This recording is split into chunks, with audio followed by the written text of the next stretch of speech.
Welcome back to Kinda Funny's Harry Potter in Review. That's right, we are ranking and reviewing every movie in the Harry Potter cinematic universe. I'm Tim Gettys.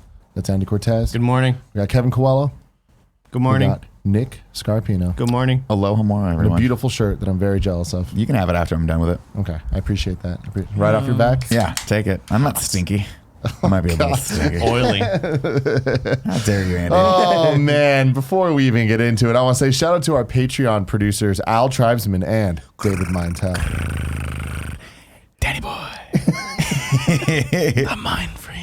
Thank you, Kevin. Thank you. That's what I was. No, we have a new one for here. Tribesman because he's the hunter. Oh, the predator. okay. But he also said David Mintel though. We can't. I got it. Yeah, but you know what? Mine Mintel's there. been getting enough love from us for the last 15 months. I don't think It's because Okay. he's been supporting for a long time. Thank you. It's Alvin you. Man Tribesman's time. Show me a trick. You can also go to patreon.com/kindafunny to get this show ad-free and to write your haikus in review that we will read on the show. Or you can just wait and watch it. You can watch it live on twitch.tv/kindafunnygames or watch it later on youtube.com/kindafunny or roosterteeth.com, or you can listen to it as a podcast. No matter what you do, we appreciate you and your eyes and ears. So thank you very much for that. Today, we are talking about Harry Potter and the Half-Blood Prince. Released on July 15th, 2009, directed once again by David Yates, who from here on out, he's the man with the plan, Andy. The man with the plan. Is he? So he's like their Kevin Feige? No. No. No, just he's director. That's like, actually probably Chris Columbus. He's like their So- Russo brothers, But like but why? not though. he's like long time, yeah. he's their Zack Snyder. That's what I'll. He's I'll their claim. Zack Snyder. No, Okay. but Zack Snyder even was like That more is in control well, of it once all. you get into the Fantastic Beasts movies, right? Didn't he also direct those? Yes, he did. Yeah, And the next he's four. definitely their Zack And the next Snyder. 87. 87 I would say Fantastic that he's a Beasts. much more capable director than Zack Snyder as far as telling stories is Zacky concerned. Sny. That's. Yeah. I could see an Zacky, yes. argument for either one. To be honest, at this point. I God bless Zack Snyder, but I don't think I think David Yates Great is much more visuals, capable. Great visuals. Here's of the Zack thing. Snyder. This movie had a budget of $250 million. Now, I know I talk about these numbers a lot, and out of context, you're just like, oh, that's average. No, it's not. Not at fucking all. Last week's movie, 150. Yeah. There's $100 million more dollars. Isn't that crazy? Where'd it go? Making I it mean, you the know, 15th most expensive movie of all time. Daniel Radcliffe died and they had to clone him and Figure it all recreate out. him Is this and- the They one hired where he was Carrie really Fisher. drunk a lot of the time? In Really? one of the movies, Yeah, it was. Yeah. In one of so I guess it was this one. He had an alcohol problem. That was Did the he really? budget. All the budget went to Daniel that. Radcliffe. Yeah. Yeah. All I the didn't know budget that. went to Smirnoff Ices. But it's pretty crazy looking at the list of the most expensive movies ever made. Number 15, Half-Blood Prince. 14, Beauty and the Beast. Spider-Man 3. Star Wars Force Awakens. Tangled. Star Wars Last Jedi. Batman v Superman, Dawn of Justice. John Carter, infamously. Oh, sadly. Not a terrible movie, A by the way. Star Wars story. Coming in at 7. Well, that makes sense. They had to must do a have- lot of reshoots for that that. They must have basically shot hurt. that movie twice, probably. Justice League, Pirates at World's End, Infinity War, Endgame, Age of Ultron, and then number 1, Pirates on Stranger Tides. How is Damn, Tangled, an Ultron. animated movie from 2010, still on the list? That's crazy. I'm sure CG, man. CG costs Costs a lot. more Good than- movie, underrated Yeah, movie. so you got to assume that it's just getting more and more And yeah, wasn't cost that like efficient now these days? You know? wasn't that Or one of the maybe- first ones that like was like that new Disney CG? CG. Like yeah. So That was after Princess and the Frog. It's also possible it just had like a lot of kinks to work out and a lot of production problems that just costs infinitely more money when you're doing CG. Yeah. Just crazy amounts. 250 is a lot though, especially Mandy since Moore. this movie's like really short. This movie was only like 2 hours, wasn't it? 233. Was it really? Yeah. Oh God, why did Yeah, I do this runtime. 2 hours? 'Cause it 2 moves hours and quickly. 33 minutes. Box office of $934 million. It became the 8th highest grossing film of all time and 2009's second highest grossing film behind Avatar, and is the 5th highest grossing film of the franchise. Of course, we're avoiding spoilers going forward. You need to know that. Naturally. But before we get to the plot, what do we think about this movie? I mean, I liked it. It's not my favorite in the whole series, but neither was the book. I think that this for me is the sort of like, to me, it's like when you're getting on the roller coaster and you're going and you're going all the way up to the top of that first drop. That's what this movie is for me. It's a lot of setup. It's a lot of anticipation. It really does. It sets up probably one of the most important aspects of the whole series, which is the Horcruxes. And then it leaves you kind of at the end just sort of like feeling, oh my God, this is a terrible spot that Harry's in. Dumbledore's dead. Snape killed him. Is Snape a bad guy? A lot of what ifs. So I think you can't have the next 2 movies. You can't have the next book without this. But it's never been my favorite. I think it's easily the best movie, but it's definitely not my favorite. And I feel like as a whole, watching it, I really enjoy the pace. There's a little bit 2/3 through the way that gets a little like it slows down for the first time, and it's just like, oh man, it feels off because from the get-go, it's pretty intense. No Dudley bullshit. I've really appreciated that. I feel like this movie's biggest fault is the coloring is distracting a lot of the time. That was interesting. One of the X-rays that I saw, one of the little pieces of trivia that I saw was that David Yates used a French DP, and this was the only Harry Potter that got nominated for a cinematography Oscar. Yeah, and I don't know why. I mean, he cites Rembrandt was a influence for Half-Blood Prince's color palette and lighting. Rembrandt uses dark earth tones and the illusion of strong lights and heavy shadows. A lot of yellows and browns. It was a lot of the movie looks like it's straight up in black and white. Yeah. So and I don't like that, and here's why. So watching it, there are the scenes with the vanishing cabinets, and you don't necessarily know. We see Draco go into the antique store and look at the vanishing cabinet, and it's kind of got a muted brown palette. And then later, when we see him take the thing off, the environment he's in is not that much different than the Brooks and Burns or whatever it was. I'll get to it in a bit, or Borgins and what is Brooks. it called? Borgin and Burks. Borgin and Burks. It's not that different. I thought the first time I watched this that he was just going back to the store. Same here. Both times. And the way you solve that is the color palette, the coloring. Normally a traditional DP would say visually, let's make these two different by making that brown and this one like really, really different color, like a blue or something crazy. But they didn't do that. The coloring in this was so bad, in my opinion, that it's actually confusing. Yeah. And that's the absolutely. opposite of what the visual storytelling should help do. I thought the blocking of the shots was the best that we've seen It so was far. beautifully filmed. It's just the color. grading was like, and it was like fucking dark. Everything was Very dark. dark. The colors were. It reminds me of Solo. When you watch Solo, you're like, what? I think someone's moving on screen a But little the bit. Not bigger quite that thing I had an bad. issue with was the vignette smearing going on for most of the movie, where everything looked like a flashback. Like everything's sepia with a vignette. You're talking about the sort of like warm glow that was happening around everyone, which was just Everybody had like a bloom on them. And they had a bloom, and it was a bad choice because especially when you come from the I don't know who the DP was on Order of the Phoenix, but that movie is crisp. When we go into the Ministry of Magic and we see the black tile and like it's black tile, but it's crisp and it sticks out, and the effects are like sharp as shit. And then you come to this, and it's like a blurry French New Wave dream, and I'm like, I don't like it at all. And everybody, and every shot is like at 30% saturation or something like that. Yeah, Like it's really there's weird. just enough color to kind of want you. It keeps you wanting to have more color in the scene. You want sort of these brighter pops. You don't want the whole movie to feel sort of drab and dreary, you know. But I guess that's a vibe they're going for. But I do feel like there's a part where there is a lot of color when he takes the Felices and is running around being silly. but even those they're- colors are muted. Yeah. There is color, but it's like the beginning of the last movie where it's like it's there, but it's just so it's still like dark's not even the right word. It's also confusing because I think someone mentioned flashbacks, right? When we see flashbacks, when we see memories in Harry Potter, we've now established that visual language with the audience. So once we come out of that, if it still looks like that, it's not like we're dumb. We're not dumb. We know, but it's just on a subconscious off-putting, level. You're like, this is just off. This should be crisp. Yeah. When they go into the pensieve, it should be blurry and fuzzy and sepia. And then when we're seeing those flashbacks of him being taken, because we've already established also that when you get the picture taken of you, we have that effect where he's in the Daily Prophet, it's sepia, and it has that bloomy look to it. So it's interesting that the DP, maybe the DP just didn't watch the rest of the movies, and he was like, I just want to establish this look right now.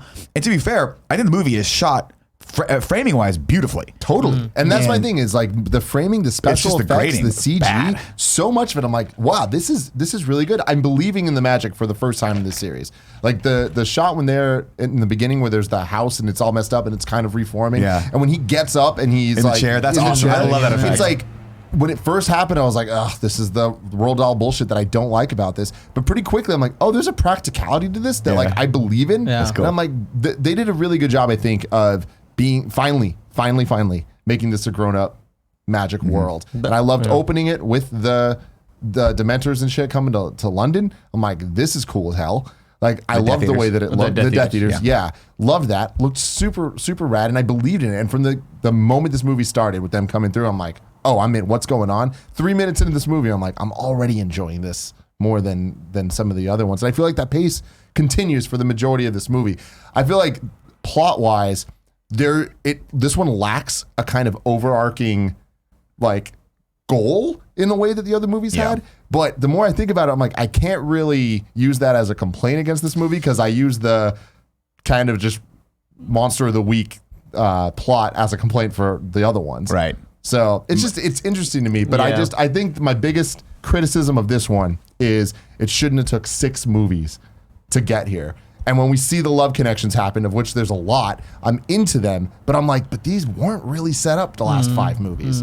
So when they're connecting, I'm like, it feels fast in this movie, but I would have bought it if we got some more. I think more I think setup. the Ron and Hermione connection starts making a little bit of sense. To me, the one that always kind of stuck out was like the Ginny Harry. The Ginny Harry one is like, what? But I take that back because on this one, that scene when she's like, close your eyes. I was like, ooh. I was like, good for you, Ginny. Like, that would actually probably make Harry like tip the I don't scales think toward you. that scene is so much a problem. It's the earlier scene where she goes to tie his shoe. That I was like, this is so awkward. It was pretty bizarre.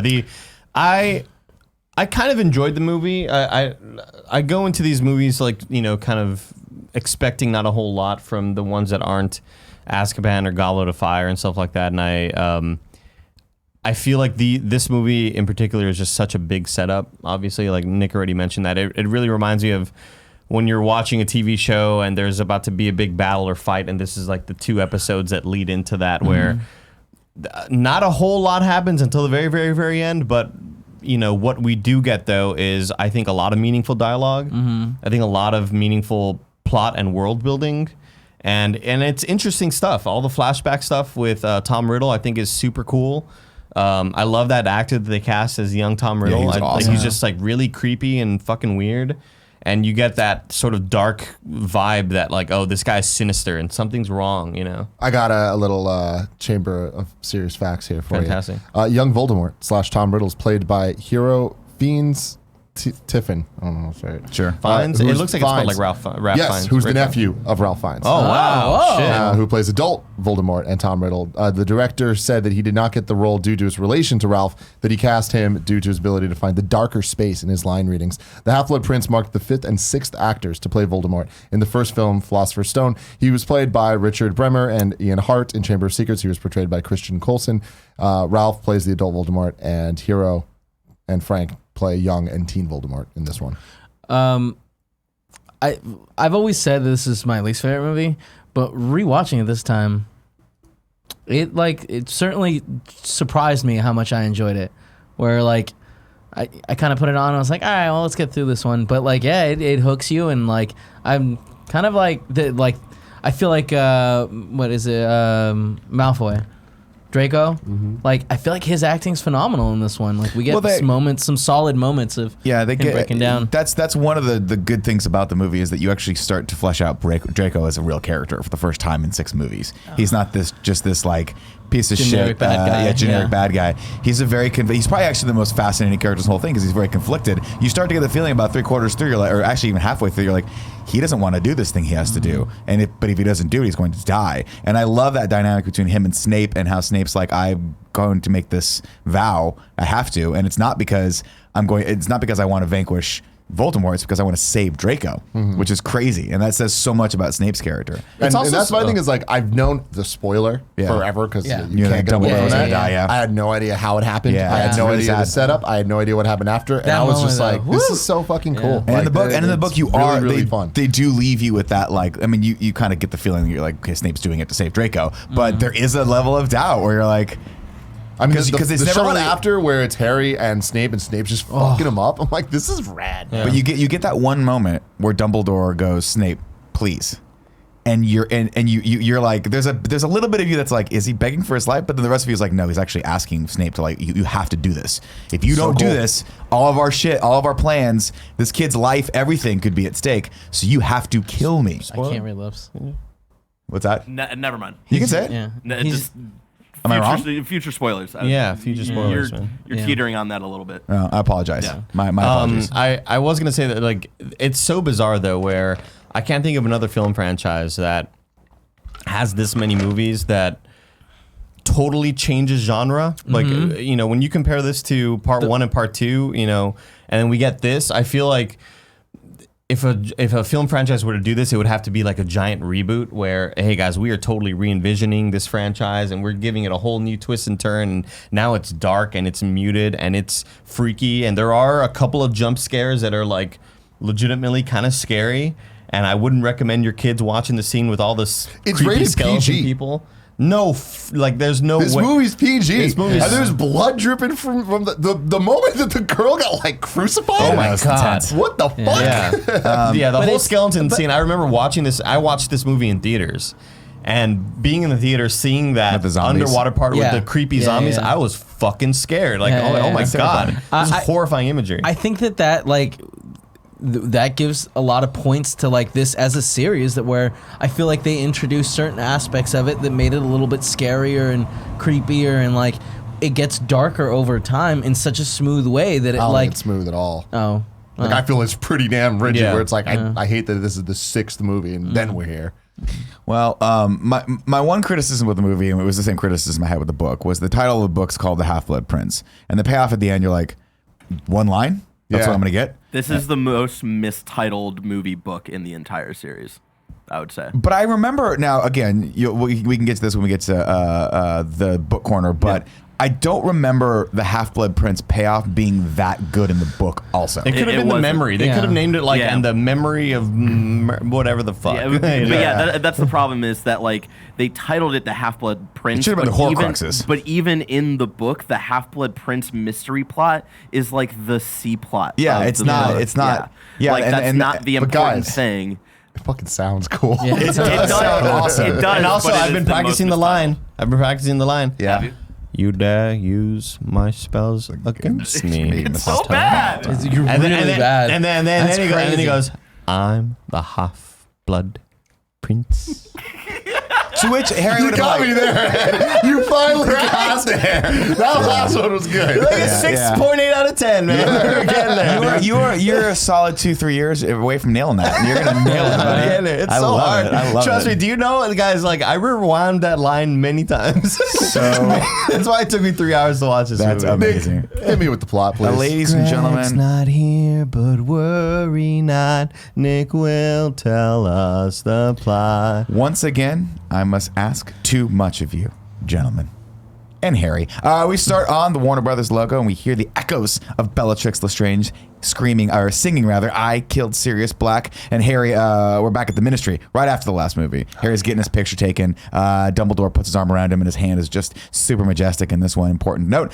Then we get the title Harry Potter and the Half-Blood Prince, and we're in the Muggle world, ladies and gentlemen. People are just doing business. Hey, we're wearing ties today. Maybe it's Casual Friday. We don't know. But there's a storm outside, and people are freaking out about it because in London, I don't know if you guys know this about London, they never get bad weather. There's never. It's always sunny. It's and always nice. super sunny. It's never foggy. So everyone's like, what is that crazy stuff in the air? Yeah. I've never seen this. Jolly old London. Yeah. Granted, there are some crazy motherfuckers flying outside. They are Death Eaters. And they were flying through the streets of jolly old London, and they blast the wall apart at Diagon Alley and just go over to Ollivander's wand shop and fucking nuke it.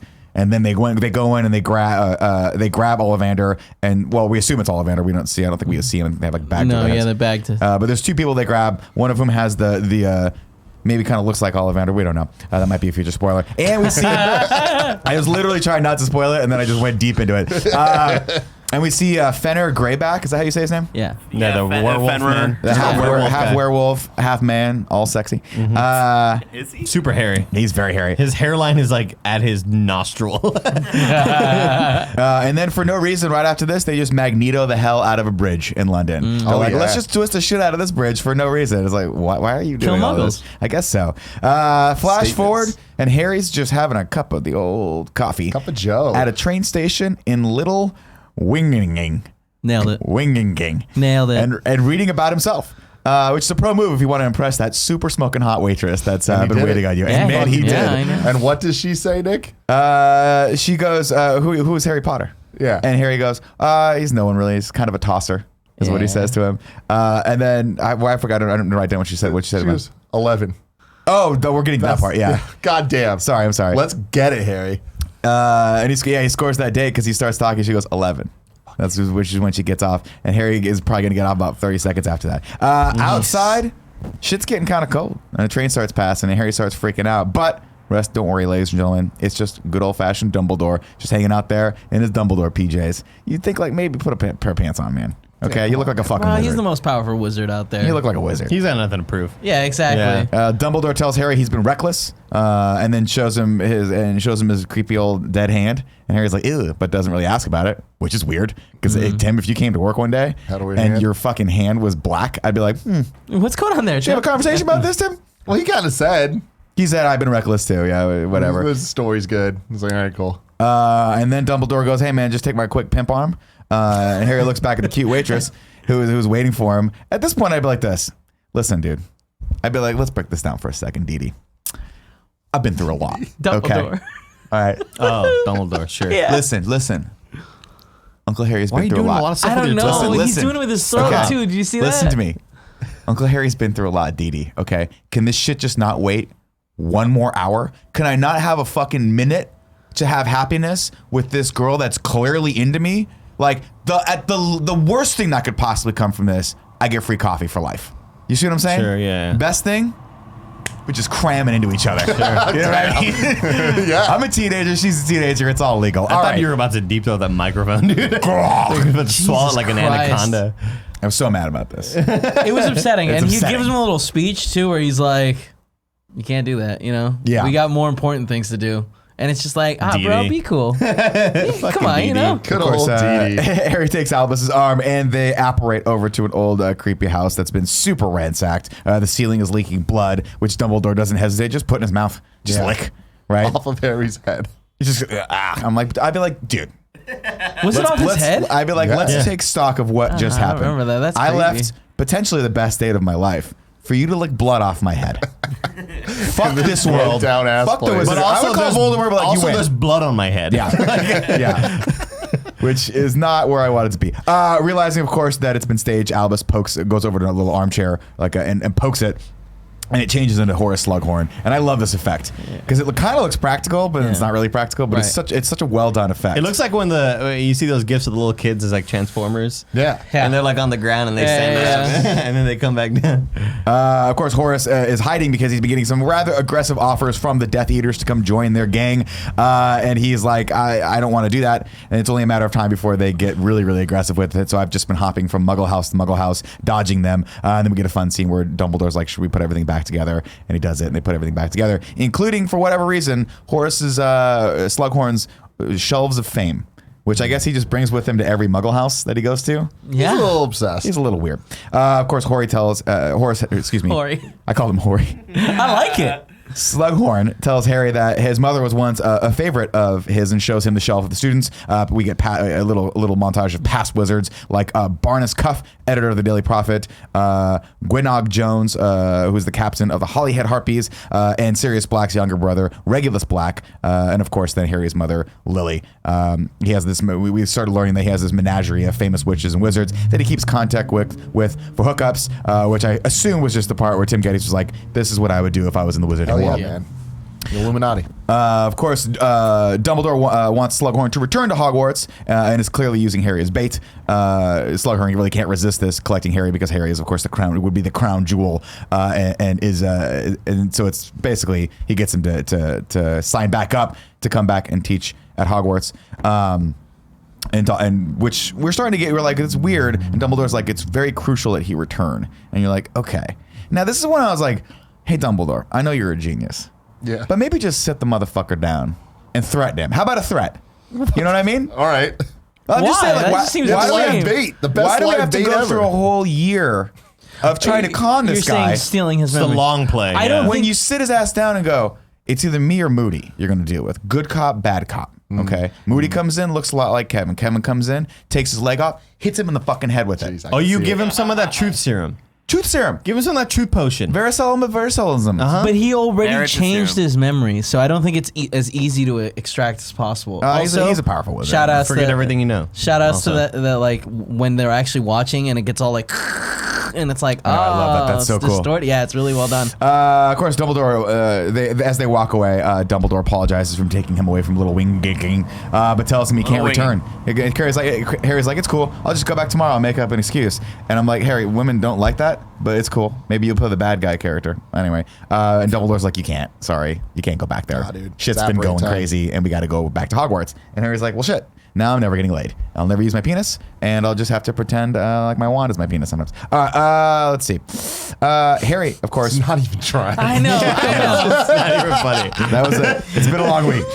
Harry once again apparates, and this time he lands at the marsh outside of the Weasleys. And Ginny is very, very excited that Harry has arrived. She gives him a big old hug, which further proves my theory that only tall people get love in Harry Potter universe. Because Harry looks at her like the in her tall body, and he's like, "Oh, I'm all for this." He wasn't liking her before, but now that she got tall, he's tall. into it. No. Okay. See, and I this was is a saying- theory that I have Yeah. that I will continue to prove to you all throughout the rest of this movie. I don't know if we need to know it. Okay.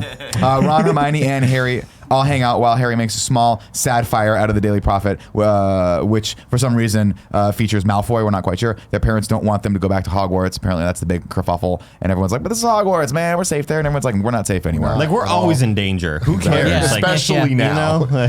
Like, Then we get a quick scene out in the rain where we But see. I want to say I Yeah. really liked the blocking and framing of when the Weasleys kind of like were up the stairs, Yeah, that popping was their cool. heads out of the different holes and like all like stoked about Harry. Yeah. It was just cool, and it just like it's so at odds with the color correction. like, oh, now you want us to stay home now. Now you want us to stay home. Instead of when we got attacked by a troll in the restroom. Right. And there was a two-headed dog that almost murdered us. Right. And then fucking Three Harry heads. fell 4 miles from the sky almost into the ground. Don't forget about that time the giant basilisk fucking kidnapped Ginny. Yeah. Yeah. Remember that? Yeah, that was a big one. Remember when your daughter got kidnapped by a fucking giant snake? Yeah. Yeah. And Think then, about that. and then the goddamn red bird had to cry in my arm so I wouldn't die. Yeah, so I wouldn't fucking Now's die. the time. Now we can't Jesus go back. These are great calls. dude. Of course, we get a quick scene out in the rain. Narcissa Malfoy and Bellatrix Lestrange knock on a door, which Wormtail answers, and then they walk into a lounge and meet with none other than Snape. Snape lets on that he's still ride-or-die Death Eater. Narcissa has come to ask, of course, for Snape's help with something that Draco has to do. She wants him to help Draco, who is being recruited into the Dark Lord's service for what we do not know yet. Snape offers to help, but Bellatrix goads him into making an unbreakable vow. She's like, words are fucking useless, man. You got to put up or shut up, make the unbreakable vow. To which Snape does not hesitate, and he does. It was such a cool, like, fucking, well, bet on it then, dude. Yeah. Put money 12 down. bucks on it then. Yeah. They go the extra mile to clarify that Snape is now on the hook. If Snape is now on the hook, if Draco doesn't perform the deed, he has to do it. And we get yeah, we don't we get the picture that this is not going to go good for Snape. It's also really Rules cool are that it locked. leaves the scars on the So cool. hand. So cool. Yeah. So Great rad. visual. Yep. It has like a certain sort of practicality in this world, you know? Like it looks like it's actual sort of like fabric around them. It's really cool Pinky looking. promise of the future. Yeah. Or you reminded me of the little Chinese finger traps. Is that PC to say anymore? Chinese finger traps? that's what they're called. That was that's what they were. Okay, I wasn't sure. I don't There's know. finger traps. It's a dangerous world. It is a dangerous world. You ever watch the More Addams dangerous Family? than Harry Potter. It's super dangerous. That's You why we watch should the never Addams go to Family school. and they had like a metal one that It like clamped on and never Oh, let go. yeah, that was a good movie. I love that. movie. We're, of course, back at the joke shop in Diagon Alley, and despite the world outside being utter shit, Fred and George are doing gangbusters. Figured it out, man. Man, They they got have it. figured out that entertainment is recession-proof, and they are going for it. Where did they Talk get the about- funds for this shit? What? Well, they'll hold clarify on. eventually. We lost. Last feed. Are you no. still hearing audio? I'm still hearing audio. Okay, cool. What the fuck? see what chat we're says. back. We're back. Hey, We're we're back. Like the actual camera never turned off. Oh, that's gone again. Oh no, are we losing the switcher again? Everybody's saying audio is good, Oh Yeah. God. but Oh. Yeah. Oh wait. It's the laptop. It looks like. Yeah, hold on. Fixing it. Give us a Hold on. second. He's working on it. Yeah. Lumos. Lumos Maximus. I like that we have this. Who drawing was of Snape. that? It's kind of Snape. Good drunk. one. Okay, Unbuddy drunk Snape. Bumble. Do you need me to come over, Barrett? No, hold on. Give me a second. I say just get rid of the laptop. Turn off on air 4. There it is. I think there must be something wrong with that decimator. We'll figure it out afterwards, though. Lumos Maximus. We're back to this. Oh, I was Are we gonna good? say audio repero. I did have this joke I was working on, guys. If you Yeah. don't mind, like I was gonna say, like Harry, Harry's super into virtual reality, but his thing Yeah. broke, so he was like Oculus Reparo. It's pretty good. That was really good. Thanks, I guys. like it. You're welcome back to the show. I'm glad you didn't have to like work it into the, you know. Thanks, man. That was like 5 movies ago. Fred and George, of course, give Ginny shit for dating Dean Thomas, that little fucking pervert. Fucking Dean Thomas. And, He is a pervert. Why is he a pervert? And then Lavender Brown says, "What's up?" to Ron, and Ron says he was like, "I don't understand what that all's about," and all the rest of us were like, "Well, we do." He reminds me. Why he is reminds Ron me- such an He idiot? reminds me of Ryan Phillippe from Cruel Intentions. Dean Thomas? Yeah. Really? I mean, Yeah. right? The guy with the kind of No, curly, light colored I hair. see it. No, I think you we're guys talking are about the same you guys one. thinking of Cormac McCarthy. You're thinking of Cormac Cormac. Oh, wait, yeah. McCarthy. No, you're right. That's the guy. Dean Thomas You're is does not look anything like Ryan Phillippe. guy. They're both pretty. You guys are really Don't look anything like that. No, I will say real quick another rather be fact actor. here. In previous films, Lavender Brown had been played by black actresses Kathleen McCallie and Jennifer L. Smith in Chamber and Prisoner.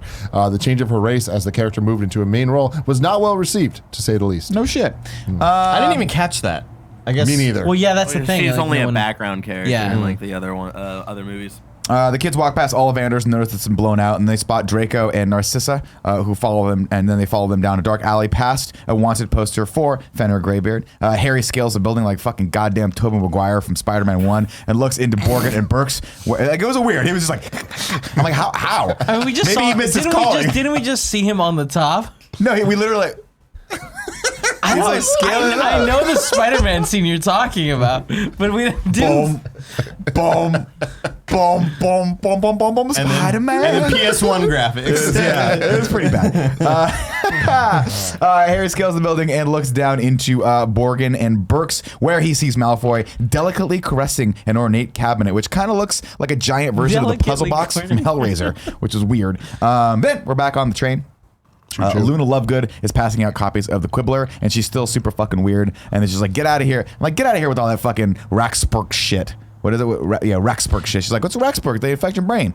And you're like, you're so weird. You don't know. That's not a real fucking thing. Was that so on the back of the magazine there was an ad for like send in to get these glasses, which she uses later to see things that are floating around Harry while he's invisible. So was that like tie into that? Yeah. I liked it. What I like about this is obviously I'm giving her shit for this quote unquote made up thing that no one knows about, but then it turns out it is real. And so you're like, oh, maybe Luna does kind of have a couple couple up on these other piece of shit kids that are hiding her shoes. Also, if I were a senior and I figured out that someone else was hiding her shoes, take that kid up into the prefect's lounge upstairs in that bathroom, just fucking dunk their head a couple times in the toilet. Let him, you want to talk to Morty Myrtle? You little fucker. You know what I mean? Little fucker. Damn. I don't also, like boys. Here comes Moni Myrtle. I like. Yeah, you heard you got to go up into that bathroom, jerk off in front of Morty Myrtle. Oh my God. She's into it. She loves it. I was gonna say I like that every time we see her reading the Quibbler. I think she's just holding it this, but every other time she's reading it upside down. I just think that's a fun little thing that she always does. Another quick little thing here is Ginny's talking to Dean Thomas on the train. He's super tall. I'm just saying. It's bullshit. Do super tall people, are they the I'm only seeing ones the that theory. deserve love in Harry Potter? I don't know. That's all I'm saying. Wow. In their cabin, Harry, I put HHR. Harry, Hermione, and Ron theorize about Draco's intentions. Draco's going to be a Death Eater. HHR is really rad. Yeah. Don't they know? But he's like, but they don't know what they saw. It could have been their version of taking the college kids to IKEA. You know what I mean? We don't know here. We don't know what moms do. Maybe they're just shopping for like later. And Harry's like, no, he's a piece of shit. So Harry's like, fuck it. I'm gonna get some air. But he takes his cloak of invisibility with him, and then boom, a smoke bomb comes off. Presumably one of the ones he got from Fred and George's joke shop, and he heads over to Malfoy's seat. Malfoy, he overhears him alluding to not having to go to Hogwarts anymore after this year. Then clearly spots Harry sitting above in the rack above. He's just like, good job, Harry. Way to be a fucking super spy. When the train stops, Harry's nowhere to be found. But you can't sneak one past old Draco Malfoy, who looks up. He's like, hold on, let me just hang back for a little bit. And then baller style Is there shuts the anything door. cooler And then than that moment? Yeah. Closes all the curtains. Closes Fuck everything. yeah, man. And then petrifies the shit out of Harry. Talks shit, and then stomps on his face. Fucking Jesus. harshly PG movie. kicks Yeah. him in Yeah. the nose, breaks his nose. He leaves Harry on to rot basically on the way back to London. Thankfully, Luna has those 3D glasses from the magazine, and we see Wuxperks, which are swarming around Harry. She comes to his rescue, and together they walk back into Hogwarts, where Professor Flitwick greets them and tells them all about the Aurors who are at and around Hogwarts for added security. Filch gives Draco Malfoy shit for using his father's pimp cane, but we see that Snake We see that Snape is kind of coming to his rescue there. Luna offers to fix Harry's nose, but at this point, I was like, have we learned nothing from Gilderoy? Why not just let Madame Pomfrey Luna nailed fucking it. fix shit, okay? Luna of course, nailed it. Luna is actually Why pretty is she capable. fixing so many broken toes, though? She was like, I've only done toes, but, it's the same. Because she only walks around in her bare feet because Yeah. her shoes get stolen. Yeah. Oh, and Think she's about bringing it. her toes? Building. Wow. And I love this line. I love this line, and I love the Luna Brilliant. character because it works. And Harry's like, "Oh, how do I look?" And she goes, "You look exceptionally ordinary." And that's such a great thing to say to someone. What a great backhanded compliment. Harry walks. Also, sorry, real quick. This is the moment where Snape's like, stop checking him. Like, I'll vouch for him. It's fine. Yeah. So that's how he gets this thing in. Yep. Sneaky Snape. Sneaky Sneaky. Snape. Harry walks back into the Great Hall covered in blood. And Dumbledore is making his opening announcements. As he does so, cool little touch here where I don't think we've seen before, where as he approaches the podium, the owl on the front of it like spreads its Really wings. cool looking. I was like, that's fucking rad. How do I get that on my desk, Kevin? Order that on Amazon, Kevin. I'll figure that out. Slughorn. You'll get mad at us and have it thrown out for like 3 weeks. I hate clutter. That's true, but for those 3 weeks, man, it'll be magical. It will be magical. Horace Slughorn is the new potions master, which then makes Snape, finally getting bumped up to the big leagues as defense against the dark arts You know what, professor. man? Woo!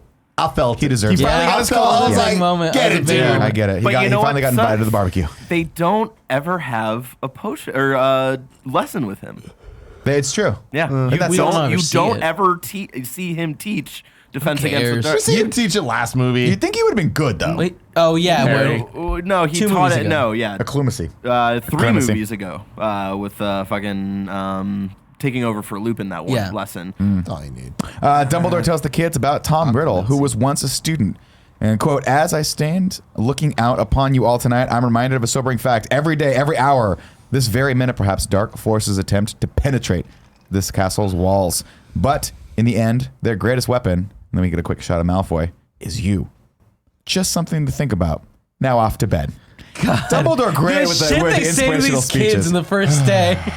Harry and Ron watch as the new kids file in. And then we get this fun scene where they're seniors now, or This is- juniors now, and they're just like watching the dumb new kids walking around. This is the first movie that I feel like we actually see a range of grades. Yeah. But before it was kind of just like, okay, there's the Weasley brothers, and that's pretty much it as Right. the older kids, and there's just a bunch of the young kids. But now it's like, oh, there's a table full of young kids in the front. Well, you saw him, you just didn't know. Like when Harry In Goblet, we saw like the older when class. or Harry whatever. becomes the Seeker, I think the head of the captain of the Quidditch team, I think was a sixth year or seventh year. I'm talking about the scale of it. Yeah, yeah, yeah. Like you're seeing a ton of kids. Yeah. When you see the Grand Hall, it's like, oh, there's a gradient of ages here. It's instead not- of just like a 3-year range, 4-year Yeah. range, or whatever. Well, also Ron kind of is tall now and kind of jacked out.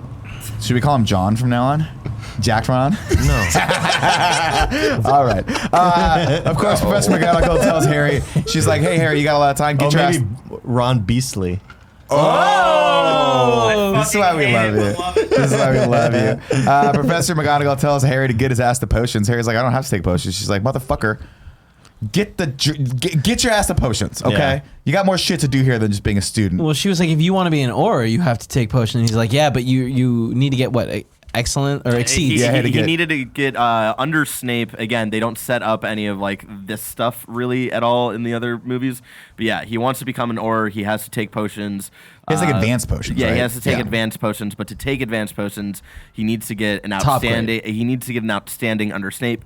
But now that Slughorn Yeah. is teaching, he'll accept exceeds. I feel like that's an unnecessary fact. It's Like just a where it's walk- like, we got it. He couldn't get it with Snape. Now he can get it with Horace. Just Right, walk yeah. into class and be like, do you know who I am? I'm Harry's Look fucking at my brother." fucking forehead. I'll put my Do you know scar who I on am? it. You just take out your big ass scar and put it on the table. But like, I'm fucking Harry fucking Potter. Why is he Scottish now? I'm Jason Harry Statham Potter. now? I'm Jason Statham. You don't know me. You don't know me. Everyone knows you. I know you. You're Yeah, Harry that's Potter. the Everyone knows opposite who of you what are. he's saying. You're the boy who lives. You don't know me. All right. Slughorn is delighted to have Harry in class, of course, and Harry, being ill prepared as always, doesn't have a copy of Advanced Potion He Making. didn't know he was taking that class. To be fair, that is not Yeah. Harry's fault. Yeah. Harry was like, I did not know. I thought I had a free period. We were going to go to Del Taco. like Why? Nick used to Why do. Ron also got to take this? I guess he got exceeds as Nothing well. cool yeah. in a free period, man. Ron's just like, Nothing because cool. Ron's like, I just want the free period. Ron, here's what Ron's big plan was for that period. I'm going to walk over to a wall and stare at it. That's all I'm going to do. Stand taller than Just be taller than everyone. And to be honest, I don't blame him for that. That sounds awesome. I'd love to know just once in my life what that feels like, Tim. Fuck you. You tall piece Of course, of he shit. and Ryan, Slughorn's like, just go grab one of the copies from the cupboard, the class copies, and he and Ryan head over to the cupboard, and where they see 2 copies, one which is brand spanking new, the other is torn and tattered. Of course, they fight over the copy, but Harry loses because Ron is just way fucking taller and pretty much more deserving of love. Meanwhile, It's true. Meanwhile, Hermione is educating the class on the Amornentia potion, which creates strong feelings of infatuation and obsession. Man, I'm pretty sure I spelled that wrong. All the girls, of course, are super into this. Let me see. Amortentia? I thought you were saying Infatuation. I thought you were saying you spelled infatuation wrong. Oh, no, but I spelled class wrong. I spelled it CALSS. It doesn't matter. I gotta type fast, guys. Okay? We don't have time for this shit. All the girls, of course, are super into the love potion. Turns out Hermione gets her rocks off to spearmint toothpaste, apparently. Yeah. She's like, it smells like spearmint toothpaste. You know? Something I thought was weird about this is the way that they set it up where, what's her name? Lavender Brown? Lavender Brown, yeah. Like, so obsessed with Ron. Yeah. And for the fact that there's an obsession potion and that had nothing to do with it. Nothing to do with it. Kind of weird. Also, when Ron gets hit with the love potion, it was actually meant for Harry. Yeah. So it was just interesting that, like, when I remember That was the set up. first time, I thought that was more like Lavender trying to do that. It doesn't matter. Anyways, I really like Lavender's like overacting with all the like. I thought the actress did a good job. Yeah, I thought she did a great too, job. but like, if she was under a spell, but she's not. So it was No, kind of, she just wants that piece of and they tall get it, man. drink We've of all water. been juniors in high school. Dude, you know how it goes. When you're a kid, you see someone, you're like, yep, I'm into that person that's now. it? That's it. Of course, the last vial in Slughorn's presentation is a curious little potion known as Felix Felicis, Felices. or more commonly referred to as liquid luck. Fucking dope, right? Very hard to make, but if you get it right, one sip and you'll find all of your endeavors succeed. And then he offers a little bit of a challenge. So whichever student manages to make a decent brew of living death gets this vial. Of course, important to point out here, only one student has ever managed to succeed in this task. We don't know what that student is, but we get the picture pretty soon that it is the Half-Blood Prince, whoever that was. Harry opens his old ratted book and sees a bunch of inscriptions, and sees an inscription which reads, "This book is property of the Half-Blood Prince," and he notices quickly that there's notes all over the margins and within the paragraphs, fixing some of the recipes, telling people kind of telling people the way to really get this shit done. I have a quick question. Yeah. Maybe they explained it, maybe they didn't. This is open to everybody here, man. Yeah. What the fuck is the Half-Blood Prince? They didn't explain it, but I was gonna save it for book corner, but I'll bring it up now. Is that Snape's mom is a pureblood, and her maiden name was Prince, and his dad was a Muggle, so he literally just gave himself the nickname Half-Blood Prince. So this is the equivalent of Harry signing his things, the Chosen One. yeah. Well, Okay, it's cool. like Good to know. it was like his like. Yeah, he gave himself like His own little moniker. his own like little moniker because he's looking up at the time to people like Voldemort and becoming a Death Eater and all that stuff. So that was like his own like self-given title. And you're my little Half-Blood Prince. Thanks, Tim. It reminds me of like when you'd see old MySpace names and it was Yeah, like that's exactly right. like- With X's like, next to it. like yeah. XX, like Carcass, whatever the fuck, and it was like Alfredo's name was Dying Breed. Oh, that's And cool, my brother man. thought it was Dying Bird. Yep. But I feel like I wish they had given a little context for that, because like I feel like that's a cool, because Half-Blood Prince just kind of sounds like that's super random. I mean, but then it's like, oh, his last name's Prince and he's a half-blood. It makes total sense. I think him calling himself that, like, Yeah. when I look back at that flashback of James picking on him, like, I get it. You Yeah. know, yeah, like, yeah. I get it. Because here's the problem, right? You know, everyone was like, just leave him alone until there was that one time at lunch where he was like, "I shall be ever forever known as the Half-Blood Prince. And then James looked at Lupin and was like, we gotta fuck this kid up. We gotta fuck this kid up. man. This kid sucks so I bad. gave him a He chance. sucks so bad. I was giving him a chance, bro.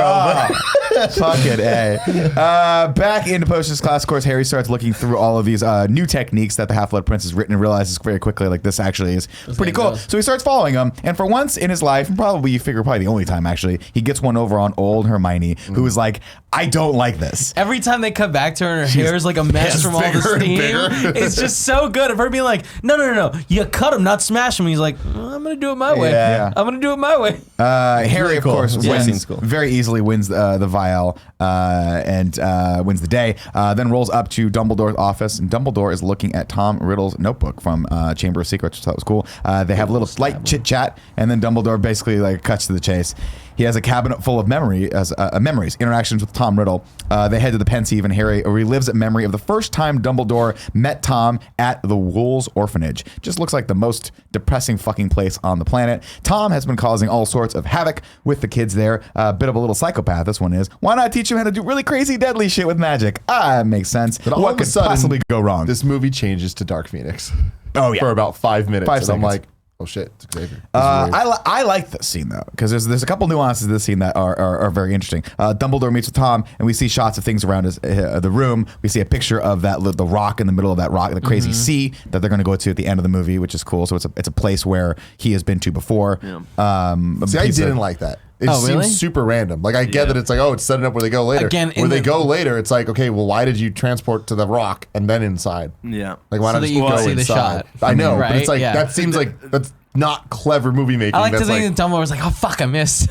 I only saw it in the picture my that bad. one time. Well, a lot of people don't know this, but it's just like Nightcrawler. He operates and he can't see. If he can't see, he can't go into it. okay, X-Men. There you go. Forget everything you know. Forget It's all everything you know. connected. We also see a drawing in a book, which I don't think has relevance. I just wrote it down here. And then 7 stones on the windowsill, which is interesting.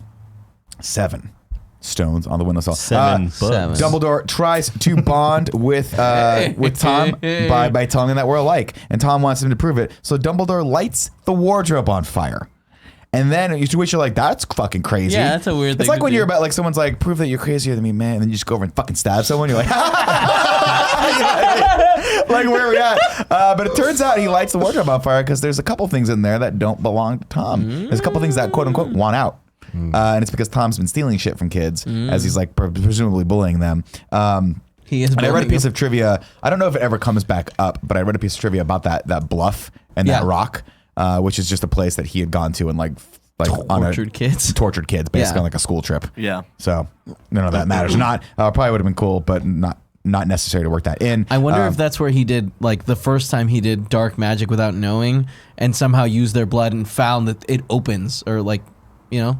I don't know. Yeah, there was something where like the he brought the kids down there and like they would not tell anybody like what the fuck happened. So it's like it's insinuated that he did some like terrible shit even Yeah. as like Yeah. a 10 or 11-year-old.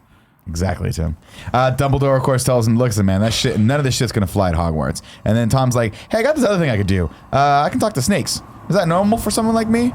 And then Dumbledore's like, "Yeah, if you're a fucking deranged serial killer, let's teach you some cool shit." You know what I mean? Give the kid a gun. Let's go. Let's go. You know, Harry asks if he'd known what Tom was going to be, and Dumbledore's like, "No." But Tom was close to Slughorn, and Slughorn possesses something I need quite dearly, and he won't give it up very easly. So Harry, here's the deal. You're starting to get the big picture here. I need you to get close to Slughorn and then let him sort of collect you, which is the creepy little thing. And then you're going to get the thing that I need. Is that cool? And Harry's like, I don't know if as a 15-year-old being collected by a 65-year-old man is something that I need to basically submit myself to willingly. But you know what? For this other 65-year-old man, For you, I'll do DD, it. I'll For you, do it. DD, we're all going. Has he shown in the memory at this point? No. No, that's later. Also, I really like that we see Voldemort going to Tom and recruiting him because, like, they don't talk about this much, but like that is what happens when like it's an orphan or like a Muggle-born. Oh, like, Dumbledore going yeah. to Tom. Yeah. Like Hermione got recruited by what's her face? McGonagall. Yeah. And it's like just how that process is. Get a little more of the world, love it. We get a quick little scene here that it's interesting, where a bunch of Death Eaters try to fly into Hogwarts and just get repelled by the protection spell that's surrounding it. It's like bing, which is very much like the Whomping Willow, like killing the bird and stuff. You'd think it's a little weird, but whatever. I'd be like, sure, okay, we need like an army out here. Well, This is what's gonna happen. They It's like the introduced shield in Black Panther. It's cool. Yeah. That's exactly One right. episode one. They introduced that when they were bringing the kids in, right? The first time, and there was a moth that like hit it and goes Hit the fence. Yeah. yeah. Earlier in this movie. No, it's not that the shield itself is weird. It's just that you'd think if these kids were living under the constant threat of Death Eaters, like literally at the gates, knocking at the gates, maybe that we'd have more people like killing these things. You know what I mean? I don't know. It was just weird. It kind of stuck out for me. Anyway, later that night, Malfoy lurks up into the upper quarters of Hogwarts to a secret room, which it's established later is the room of requirement, with another vanishing cabinet in it. We don't know what that's called yet, but I just put it in here for shits and giggles. It's a bit confusing because again, it looks like Borgin and Burke, but the color grading here is ever so slightly different. Because it's like we get that at Hogwarts, I guess. We have our criticism that we already talked about. Quidditch practice. Harry and Ginny are holding tryouts, presumably as co-captains. Maybe Harry's the captain now. Ginny's the co-captain. Barrett, can you verify? No, Harry's just the captain. Ginny was just helping him organize. Because she's been on the team for a while. Yeah. Hermione watches as Ron talks with Cormac McLagan. McLagan. And I didn't make that name up. It's Cormac McLagan. Nope, is that wrong again? This little piece of handsy shit. They're both going out for the same spot of keeper, and apparently the same girl, Granger. See what I did there? Whoa. McLagan and Ron talk about their broom and take to their brooms, and McLagan's broom is, I'll say, rather impressive protruding from his crotch. It is. There's a shot here where he's just like, "What's up, ladies?" And they're like, "Ooh, creepy." Ooh. Ron does fairly well as keeper, surprisingly, although not with the poise and grace that McLagan does. Thankfully, Hermione uses the Confundus charm to fuck with Cormac, and Ron gets the spot. Because once again, Quidditch. Fucking rigged. Again. It's all rigged, dude. But I like to believe there's another shot they didn't include in this where she's like, Confungus. And he goes away, and then the camera pulls back, and McGonagall's like, yes. Mama needs a Ferrari. Yes. No, she's pissed off because she's like, damn it, Cormac's clearly the better player. Yeah. Who's fucking with him? And if I was Cormac, I would have been like, who did that? Like, I didn't do it. My brother did that. It's bullshit, so dude. Stupid. Why do they even play sports anymore? In the book, like, Cormac is like, give me another fucking round. Yeah. Like, that was bullshit. Yeah. And because he's so big and imposing, Harry's like, no, please go away now. With all this dark shit happening and them still playing sports, it really reminds me of like the Yankees playing in Interstellar, where like nobody cares anymore. Yeah. People act like they still care about baseball or like Quidditch, but like there's a lot of dangerous shit happen. Kids have died in the past few years. Like, you know, well, people need to get our mind off of cathartic. It's cathartic. Later that night, Hermione gives Harry shit about his potions book because he's super obsessed with it. And then Ginny gets away from him, and they figure out that it's property of the Half-Blood Prince. And he's been obsessed with this thing for weeks, barely letting it out of his sight. And Hermione has been doing some research and can't find anything about the Half-Blood Prince. She's like, who the fuck is this guy? Then they head to the Three Broomsticks so Harry can get a little bit closer to Slughorn, who is drinking alone. Thankfully, Ginny and Dean Thomas are not drinking alone. They're drinking a little bit of each other. They're snogging over there in the corner, and Ron does not like this. We get a quick momentary glimpse of Draco as he goes up to the top floors. What's he doing up there? We'll have to find out in just a second, because I want to let you know that this episode of In Review is brought to you by MeUndies. What's that I smell? Ah, yes. Pumpkin spice. Okay, the leaves are crunchy. Because Kevin moved back, and I heard a bad sound. I was like, did Kevin just open his body up so for all of us to see? The leaves are crunchy. The breeze is crisp. It's officially onesie season and officially fall. Fall means back to school. Back from vacay. Everything dies. Sad.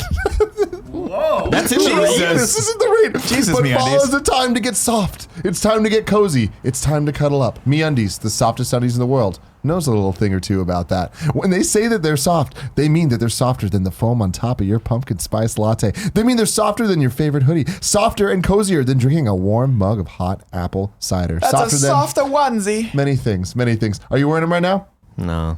I could tell. I'm You're not pissed feeling off. soft? Yeah. Overall, I'm just in feeling an soft. angry mood today. I'm wearing Why are them. you so angry? Because I'm not wearing MeUndies. He's not wearing his undies, I'm man. sorry. So soft, so clean. I love them so much. You can get all the different prints. I think right now I'm wearing just solid purple. Let me see. Solid purple. I had a really cool discovery the other day, Tim, where I noticed, oh my gosh, I've been missing out on my Star Wars leggings. Where are they? They're not the PJ bottoms. Leggings. The PJ bottoms or whatever. Yeah.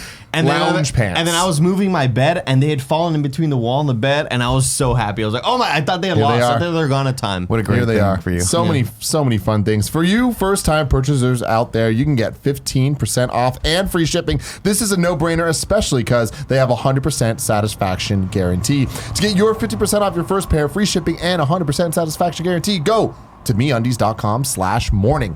That's MeUndies.com/morning.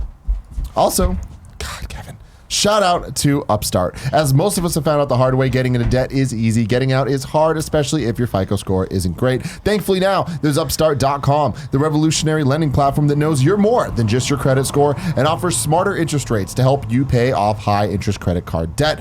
Greg Miller often tells the stories about how this could have helped him in his traveling days when he was traveling to San Francisco. Upstart goes beyond the traditional FICO score when assessing your credit worthiness. They actually reward you based on your education and job history in the form of a smarter interest rate. Upstart believes you're more than just your credit score. They make it fast, simple, and easy to check your rate in just a few minutes without affecting your score. The best part, once the loan's approved, most people get their funds the very next business day. Wow, Andy. That's so fast. It is. Free yourself from the burden of high interest credit card debt by consolidating everything into one monthly payment with Upstart. See why Upstart's ranked number one in their category with over 300 businesses on Trustpilot, and hurry to upstart.com/morning to find out how low your Upstart rate is. Checking your rate only takes a few minutes and it won't affect your credit. That's upstart.com/morning.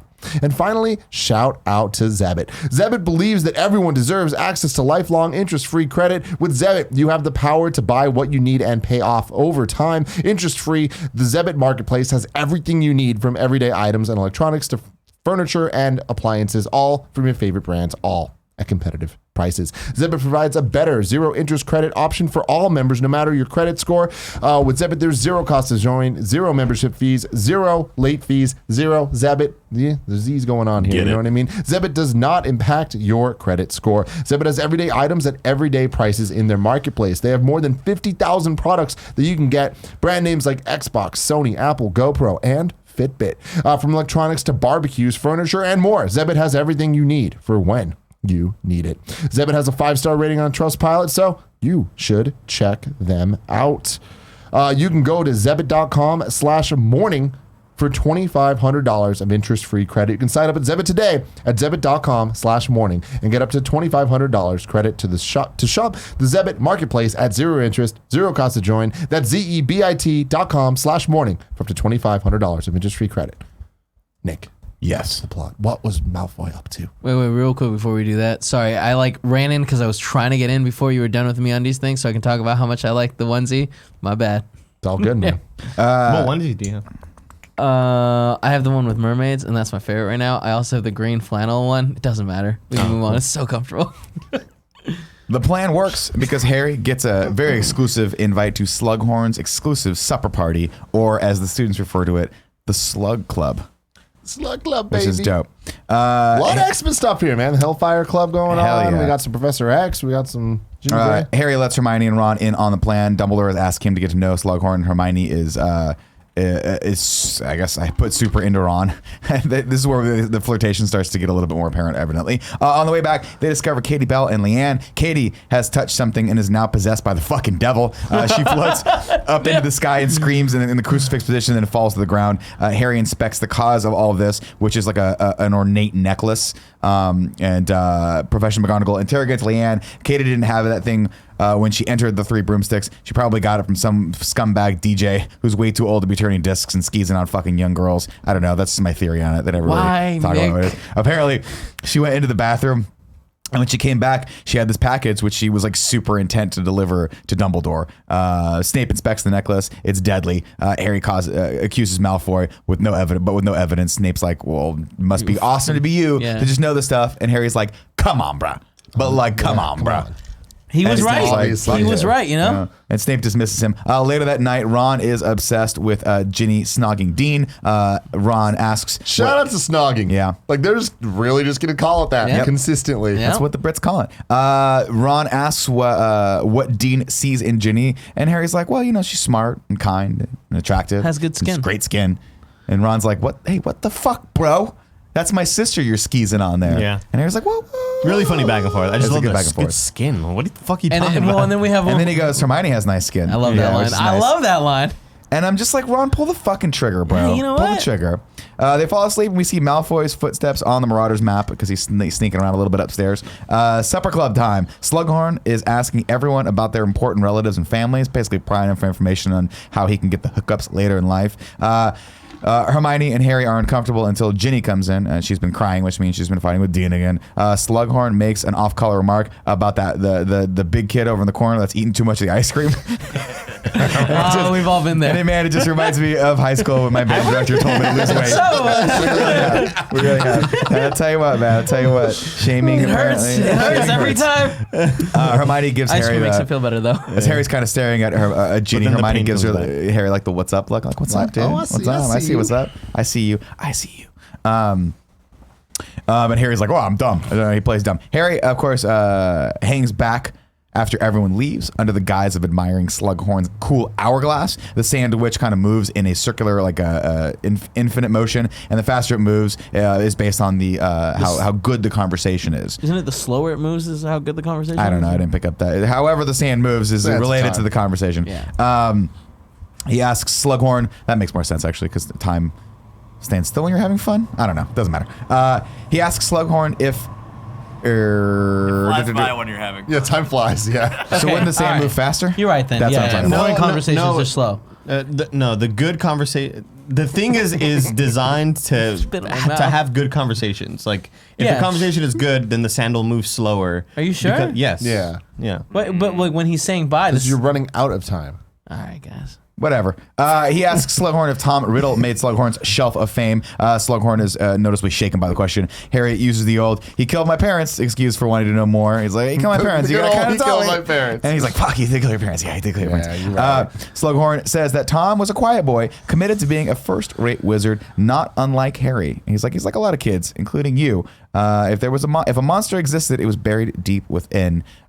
We close on a shot of Slughorn's hourglass, and the sand is moving very fast. So maybe you guys are right, because it's like, get the fuck out of here. This conversation has gone downhill fast. Quidditch time. The Slytherin team is making fun of Ron, because Ron came, I guess, to the Great Hall with his fucking clothes on for like a dumbass. Ron asks Hermione and Harry how the dinner party was with the Slug Club. And then this is a point at which I put this. I'll put this question out. Tim, would you want to be a part of the Slug Club? If we had an exclusive club here where it was just all the cool people having dinner, would you want to be a part of that? Yeah. I would too. Hermione mentioned that they get there's a big holiday party coming up, and they get to take a date. And then Ron tells her, "Why don't you just take Cormac?" But she actually wanted to go. She was like, "Well, I was actually going to ask you, Ron." And Ron's like, "Ugh." I'm Ron. like, "You dumb fuck." Ron is all sorts of nervous for Quidditch at this point, but Luna lets slip that Harry.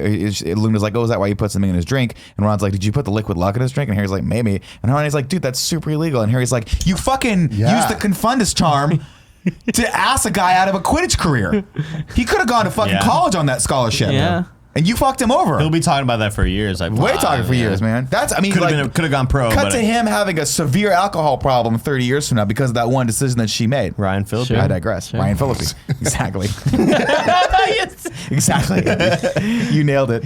Of course, Ron is like, "Fuck it." She's like, "You can't go now." And Ron's like, "Yeah, I can." Goes over there, crushes it. Love it. Crushes it. And for the first time, you have to assume ever, a crowd of people are chanting the name Weasley. Yeah. This must be the first time in the history of the Weasley family this has ever happened. it continues. His older brothers Yeah. were like really successful, like Quidditch In players. everything. Yeah, Hey, Beastly. future Also, spoilers. then- Fred and George, like everyone was super Yeah, they do stoked like at Fred the and end of George. the. it was That's just true. Ron. Yeah. It was really just Ron that was the yeah. mediocre one. And Ginny actually is a badass too. And so I'll Ron add gives a here, fuck. there was like a lot of like other lucky things that were happening in the book where like the weather was really bad, and then like after he thought he drank the drink, like the weather cleared up, and then like Malfoy wasn't playing that day and stuff like that. There was like all these little things that to make Ron like, oh, maybe I am lucky. Got a Like, hand oh, job shit. right before the match. Someone just ski poled on both him and Harry. This, of course, the chanting is I guess they're both playing. That one makes more sense. this is echoed in the cheers. Of course, are echoed in the Gryffindor common room where Ron is just being heralded as the next coming of Jesus Christ.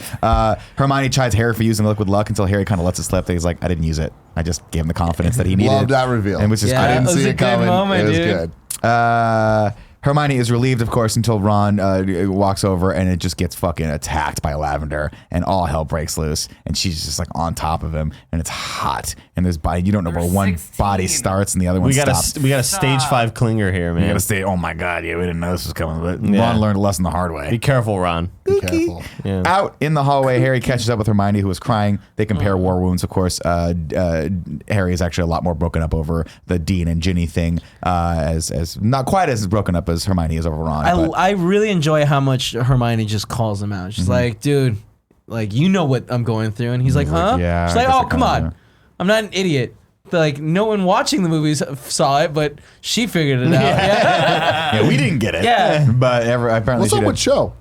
She's gone. Cool. Well, Cho fucking ratted him out, dude. There's a point where like they don't really talk about this in Order of the Phoenix, movies. but they have like a terrible date at one point in Order of the Phoenix, Terrible and date. that's why they like actually Okay, stopped cool. dating. And so there's a point where they mention where he like sees her at one point in this book and like has no feelings. So he's just like, all right, like I'm totally over.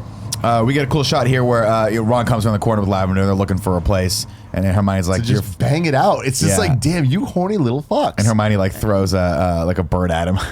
It's like not She the best way kills to 5 handle birds. your emotions. No, they together. were paper birds, right? She They was. were paper birds in the book, but it like in the movie it They look made like it look feathers. real. Yeah. They look like when the Whomping Willow just They fucking. turned in confetti when they hit canoed. him. That's what it is. We pull out, and I would never do anything bad. as we're flying around the castle, we see Ron and Lavender have actually found a little stairway to themselves, and they start kissing there. And then we keep going up, Slogging. and we see out on the what is this part of the castle called? Draco? Is the not Draco? Sorry, Wow. Barrett. Now I the know how you observation truly tower? see me. Where Draco is going. Yeah, no, Is where it it's bell the tower? final scene is like the observation tower. It looks like stellar cartography. I don't know what it is. Oh, where like the Dumbledore stuff happens. Yeah, And that's- it's. I think in the book it's supposed to be.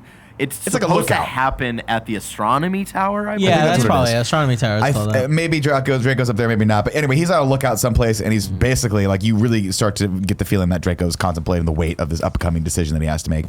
Christmas party time. Ron's out. Hermione has made other arrangements now that Harry has to find a date. She suggests Romilda Vane. Word on the street is that Romilda's so into Harry that she's been concocting one of those love potions we learned about earlier in Slughorn's class to slip to him. And Harry's like, okay, cool. Now, at this point, if there was a girl that I'd barely talked to who was going to slip me a fucking Mickey, I'd be like, hey, maybe no. Maybe tell her don't do that.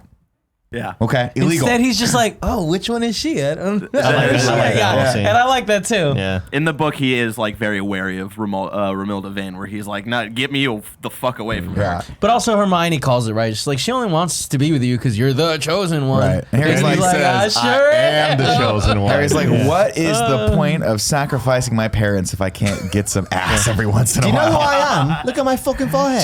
Do you know who I am? Do you know who I am? me, but You don't know me, but you've seen my Can you just let me do the impression? Tim likes it when we both do it. Tim gets giddy.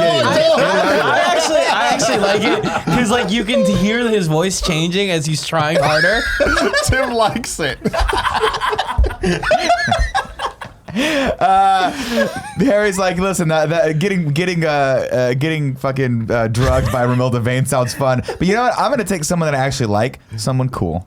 And I fucking this perfectly edited. so cute. Good cut, Quick yeah. cut, and guess who it is? Enter fucking Luna Lovegood. In a horrible dress. So dressed like a goddamn shiny Christmas tree. Yeah. Like she's about to perform at the VMAs or something. And I love it. She's got a great line here where she's like, I have to wear shoes to bed because I sleepwalk. And I'm like, what a fucking weird, perfect child you are. Meanwhile, we see Draco back at the cabinet. He places an apple in it and whispers the spell Harmonia Nectar Passus. When he opens it up, the apple's gone. He whispers it again. Apple comes back, and this time it's got a giant bite taken out of it. And I'm like, ooh, okay, I don't know what this thing does, but apparently it's a Star Trek transporter. So the Slug Club Christmas party is on, and Slughorn finally gets his picture with Harry. Neville didn't get into the club, but it's okay because he gets to serve drinks like the fucking like it's Dirty Dancing time. Turns out Hermione took Cormac McLagan. Basically just to annoy Ron, but Cormac is a little quote-unquote handsy, which is not something that you want in a date or ever. Snape interrupts. She keeps eating the garlic things. Yeah. Like, oh, is it garlic? All right, great. Yeah. They're having that conversation, and Snape interrupts to convey a message from Dumbledore, who is traveling and won't return until the term's end. Filch busts in with Malfoy in tow.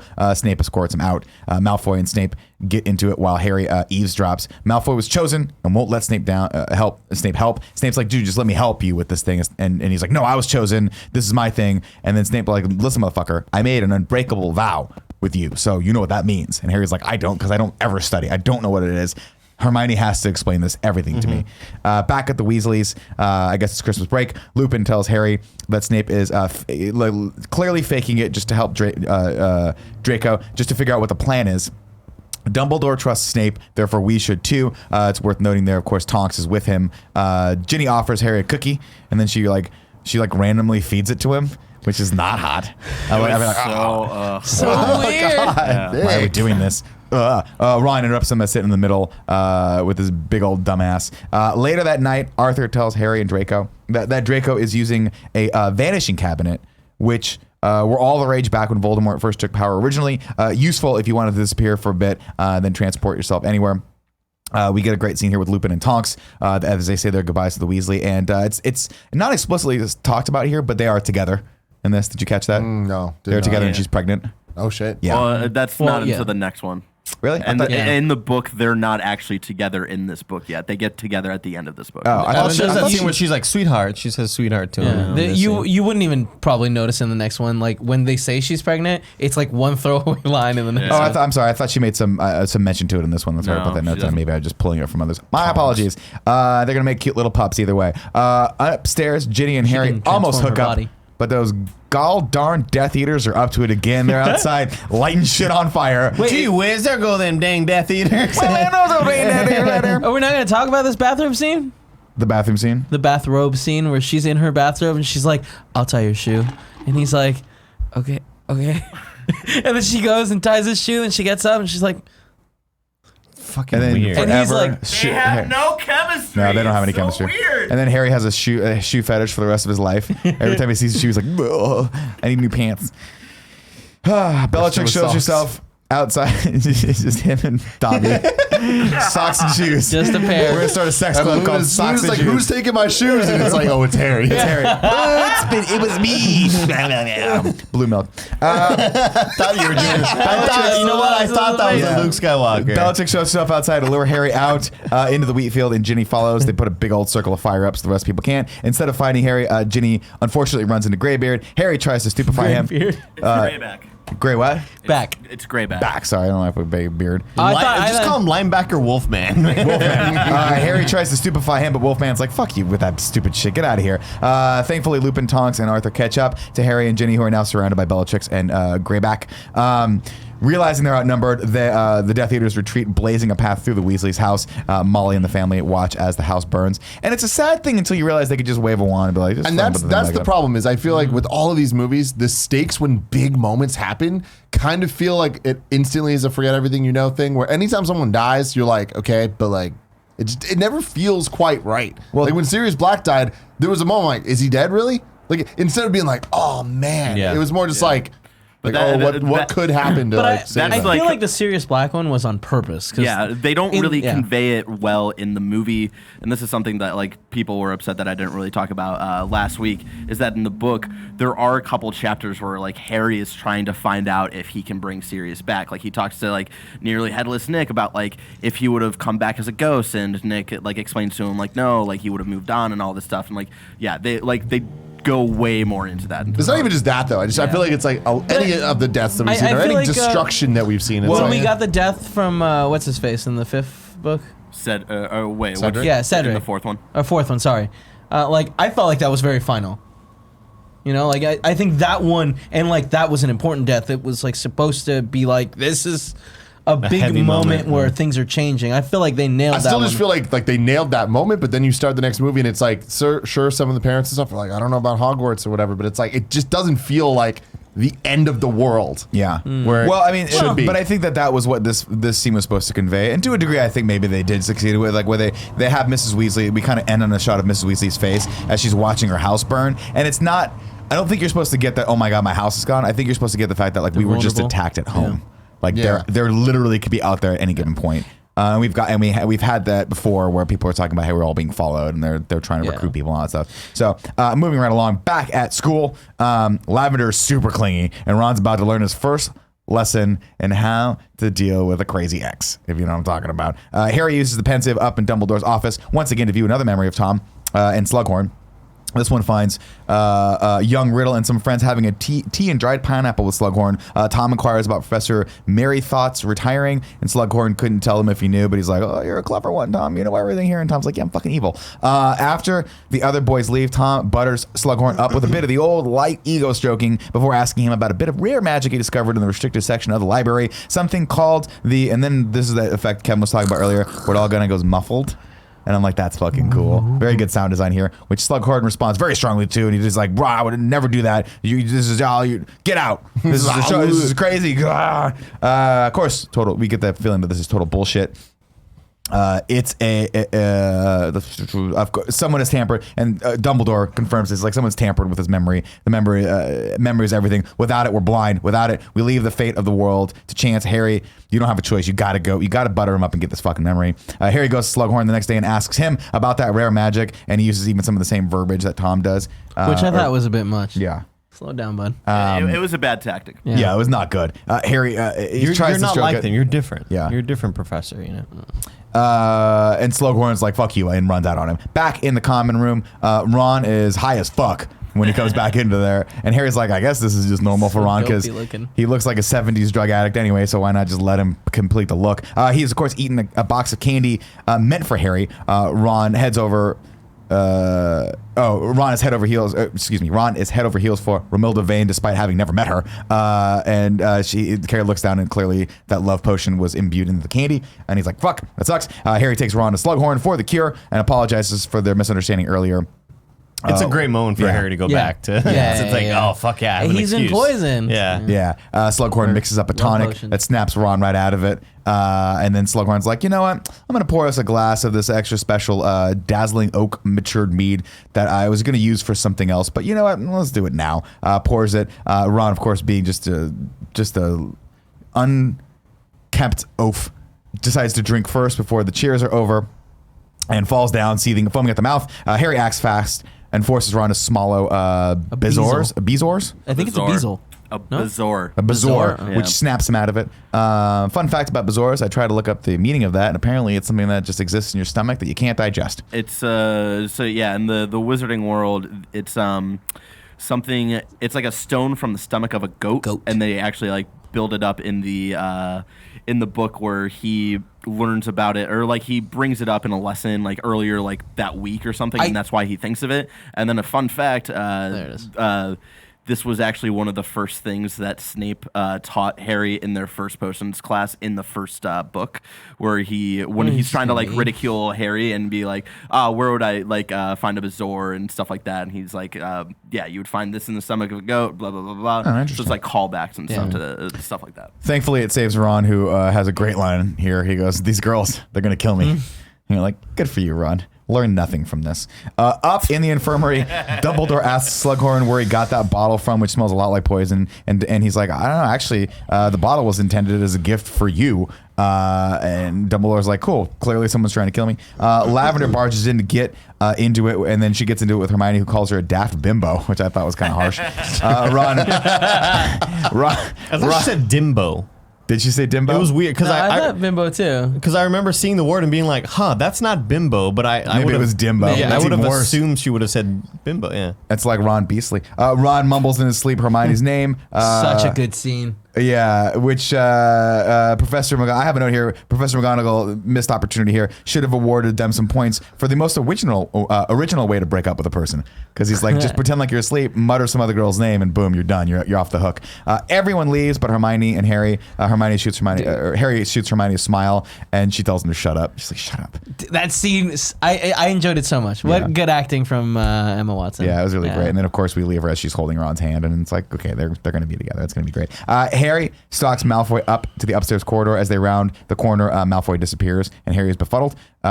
We get another scene where Malfoy is testing the vanishing cabinet one more time. This time using a bird. The bird goes away, and we see the cabinet and Borgin and Burke finally. And then when the bird comes back, it's dead. We hear chirping, which is a really good sound design thing too. Of course, this is good foreshadowing for later. As the scene ends, we hear Malfoy's, I think, crying. I think there's a moment where we do hear him kind of sobbing a little bit, which is kind of sad. Next day at lunch, Lavender is just holding a spoon, threatening Ron from across the fucking cafeteria. She's like, I'm going to carve your fucking heart out. Oh my God. Ron's like, oh no, it doesn't matter. I've already been poisoned once. What's going to happen? Confectus confundus, whatever. I'll just figure it out. Confectus confundus.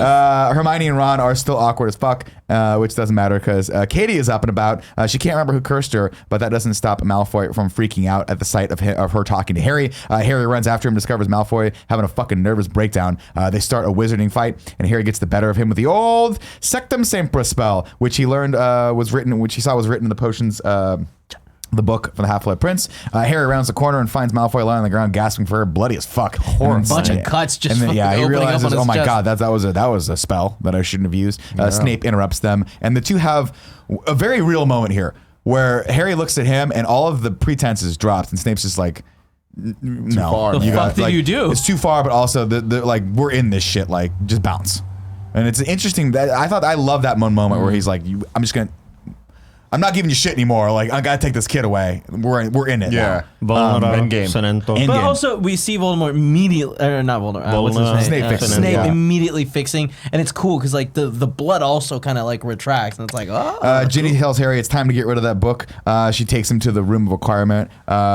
She's like, no one will ever find this here. A noise draws their attention to the vanishing cabinet. When Harry opens it, another bird flies out, and she goes, see, you never know what you're gonna find up here. And Ginny's all like knowing and stuff, and it's kind of like hot. And then she makes I think she does a great job of being like confident, and that confidence, I'm like, this is working. But Harry's like, boo. I just don't think the two have that much chemistry. But also, I just don't think those characters should have been together in the book. Doesn't matter. She goes, close your eyes. She goes, Harry, close your eyes. I'm gonna go hide. That way you won't be tempted to know where this is. And then she comes back and kisses. She's like, it'll stay hidden that way. And then she comes back and kisses him and she says, that can stay hidden up here too if you like. And Harry's like, oh no. I think I don't want that. I think I want that one until the end of my days. Everywhere. Book us Revealo, and the book just like floats out. And then we hear, Gotcha, bitch. and I'm telling you this, that scene is pretty exciting. Even so, we hear the bird chirping in the background and shit too. That's how we know it's exciting. Ron catches up with Harry and asks if he and Ginny did it. And Harry's like, what? I didn't do anything. We didn't do anything. What do we do? No, throw away the book, bro. Yeah. What are you talking What are you about? talking about? Then they spot Slughorn, who avoids them one more time. No luck, huh? And then Harry goes, fuck, that's it. All I need is a bit of luck. Harry takes the liquid luck while Hermione and Ron watch. And then they're like, well, how do you feel? And he's like, woo, Adderall, baby. Let's go. Flare shit. Oh my God. He was like, I feel excellent. I feel like I know what I'm doing. Well, Felix does. Yeah. It's like, oh, it's a good line. Yeah, and Hermione starts running Harry through Slughorn's schedule, and Harry's like, you know what? I'm gonna go to Hagrid's instead, and then just bounces. And she's like, what the fuck? And he's like, no, that's where I gotta be. Out toward as he's walking to Hagrid's, he walks by the herbology where Harry finds Slughorn snipping a bit of the old Professor Sprout's tentacula leaves, which is very valuable on the black market. And Harry's like, cool. Well, I'm gonna go to Hagrid's, and Slughorn's like, well, you can't go out there. It's past dark. You can't go out by yourself. And he's like, why don't you come with me? I'm gonna go anyway. And it just goes. And then he goes, okay. He just goes. Once they get toward Hagrid's, they find Hagrid crying over the body of the giant dead spider Aragog. At the risk of sounding indelicate, Slughorn asks if he can have a vial of the venom. acromantular venom, which is very, very uncommon. Keeps a couple vials on himself just for such occasion. Slughorn snaps off one of the spider's fangs. Which is kind of like, oh, fuck, Yeah. oops. And then offers to say a few words. They say a few words as we pull out farewell to Aragog, king of the arachnids. They head back to Hagrid's and get hammered. And Harry watches and claps like a fucking idiot when they finish their drunking singing. Harry's just like, I'm high as fuck right now. This is great. Do you think Harry's going to be like, oh, man, I need that luck. Yeah. I need that luck now. I got that rush. I gotta get that rush. I know what it's like to be alive. Fuck Quidditch, you know what I mean? I'm just gonna get a van and go park it out by the river and do some of this liquid luck all day. Slughorn tells Hagrid the story of his pet fish. He's like, I used to have a pet too, a pet fish, Francis, who died. He was like, one day I put him out, and then I went upstairs. When I came back down, the bowl was empty. Poof. That's it. That's life. And then Hagrid passes out, and Slughorn continues the story for Harry, and then shit gets really fucking real. And he said, it was a student who gave me my pet fish, Francis. One day, he found a bowl with a few inches of water in it and a flower petal floating on top. And as he watched, the petal sank to the bottom and became a little fish. It was a beautiful bit of magic, wondrous to behold. And the flower petal that started it all was a lily. It was from your mother. And he's like, and the day I came downstairs and found the bowl empty was the day your mother died. Jesus. I was like, So fuck. cool. And then Slughorn tells Harry he can't help him, man. It would ruin him. And Harry tells Slughorn that he survived because of his mother's love. Her love was stronger than Voldemort. Harry is the chosen one. He can destroy Lord Voldemort, but he needs to know what Slughorn knows. And he asks him to be brave like his mother. Otherwise, you disgrace her. Otherwise, she died for nothing. Otherwise, the bowl will remain empty. Oh. And Slughorn, of course, goes, all right, man, but he pulls the memory and asks Harry not to think badly of him because you have no idea what Tom was like even back then. And we're like, Harry's like, no, I've been to the memories. He's creepy as fuck, but kind of hot. No? All right. What's wrong with you? No. And then he pulls like a weird actual slug out of his head, like a white slug looking memory thing. It just looks so. They look like No, it just looks white gross. threads. It looks like when Like when you spit into water. Mm-hmm. No, I was just saying when you watch like gross videos of people pulling like actual no, don't watch parasites those. from Yeah. people's necks and shit. Yeah. Real quick, there's one scene that I love. I don't know why I love it so much, but when they're at the funeral and they're of the spider, and like they're talking about like, spiders are often misunderstood, and it's the. I just think it's so well acted. Yeah. Harry's back up in Dumbledore's The office pincers. where they pour the memory into the pensieve and finally see how events really played out in that scene. That piece of rare magic Tom was so desperately wanted to know about was something called a Horcrux, which is an object in which a person can conceal a part of their soul. One splits one's soul and hides parts of it in an object which can protect you in case your body is attacked and killed. That part of one's soul that is hidden lives on. In other words, you cannot die. Tom asks how one goes about splitting one's soul, and then Slughorn kind of gets the gist of it. He's like, I think you already know about that. You got to kill a fool. And then Tom goes, well, how many times can you do it? Could you do it 7 times? And Slughorn's like, fuck, dude, how many people are you going to kill? But like, yeah, you can purely if you want. theoretical, It's like, right? purely theoretical, right? And then it's revealed that Voldemort has in fact succeeded in making Horcrux. And guess what? We've already encountered a couple of them. The first of which was the diary of Tom Riddle from Chamber of Secrets. And then the other one was this ring that he used to wear, which we saw in the flashback. Yeah, which is cool, which means he's already done it. Right, Because he's that already- ring was his grandfather's. Right. The ring belonged to Voldemort's mother. Difficult to find, even more difficult to destroy. Hence, Dumbledore's fucked up black hand. So Find out apparently, more about that later. we've got 2 Horcruxes down. Right. 3? 5 more to go. No. 2, you're So right. it's The fifth. The third is the one- to reiterate, Tom wanted to split his soul into 7 pieces. There still have to be a piece of his soul in him. So his goal is to make 6 Horcruxes. 6 Horcruxes. Got it. Was it? Yes. If you can find and destroy them all, you could kill Voldemort. But how do you find them? They could be anywhere. Harry touches the ring and gets a powerful, like flashback of memories. Dark magic that powerful leaves a mark, is what he says. So we'll be able to find them. That's what we have to. That's where you've been going. You've been finding destroying all the Horcruxes. And I think I found. And he's like, yes, I did. And I think I found another one, but I can't destroy it by myself. And then he says the great line. Once again, I must ask too much of you, Harry. Snape interrupts. And Dumbledore gets later as Harry goes to join them, he finds them back on the astrophysics fucking observatory thing. Snape and Dumbledore are getting into it as Harry approaches. Snape doesn't want to do the thing anymore. He's like, has it ever occurred to you that I just don't want to do this anymore? And Dumbledore's like, dude, you have to. You agreed. You're ride or die. Remember, live together, ride together. Bad boys Die for together. life. Yes. Bad boys for life. When you're here, your family. When you're here at home. Mr. Pot. I can't do it. Harry, they have I think it's here they have a nice scene where he's like, I'm sorry I think I've deprived you of a really fun night. And Harry's like, yeah, you did. And he's like, sorry, dude. All right, let's go, maybe die. Gives him his pimp arm one more time and boom. They apparate and they arrive atop that same rock we saw from the picture in Tom's memory.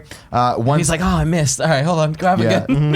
He's like, I have to see where I'm going. Once inside, Dumbledore has to cut his hand and place it against the rock, which is a sacrifice that must be made, and it's one designed to weaken your enemy, which is like already fucked up. Voldemort isn't going to make this easy. He will have put defenses up. They approach a lake, and Dumbledore pulls a chain out of it, at the end of which is a boat that pops up.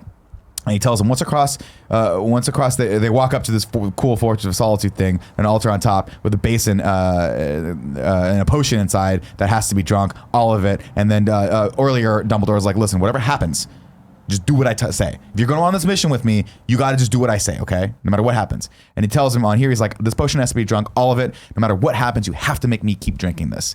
And Harry's like, okay. I may beg for you to kill me. I may beg for anything. Like, just please keep doing it. So Dumbledore takes the first sip of it, and it starts causing him insane pain. And then Harry's like, come on, you got to just keep taking. It's like when a dog doesn't want to take the pill. And you're like, you got to just put it in peanut butter. Take the pill. Take it. I love the editing here. I love like it's so sad. Going back. Great acting, too. Yeah, Dumbledore just, like, looks miserable and in pain, and...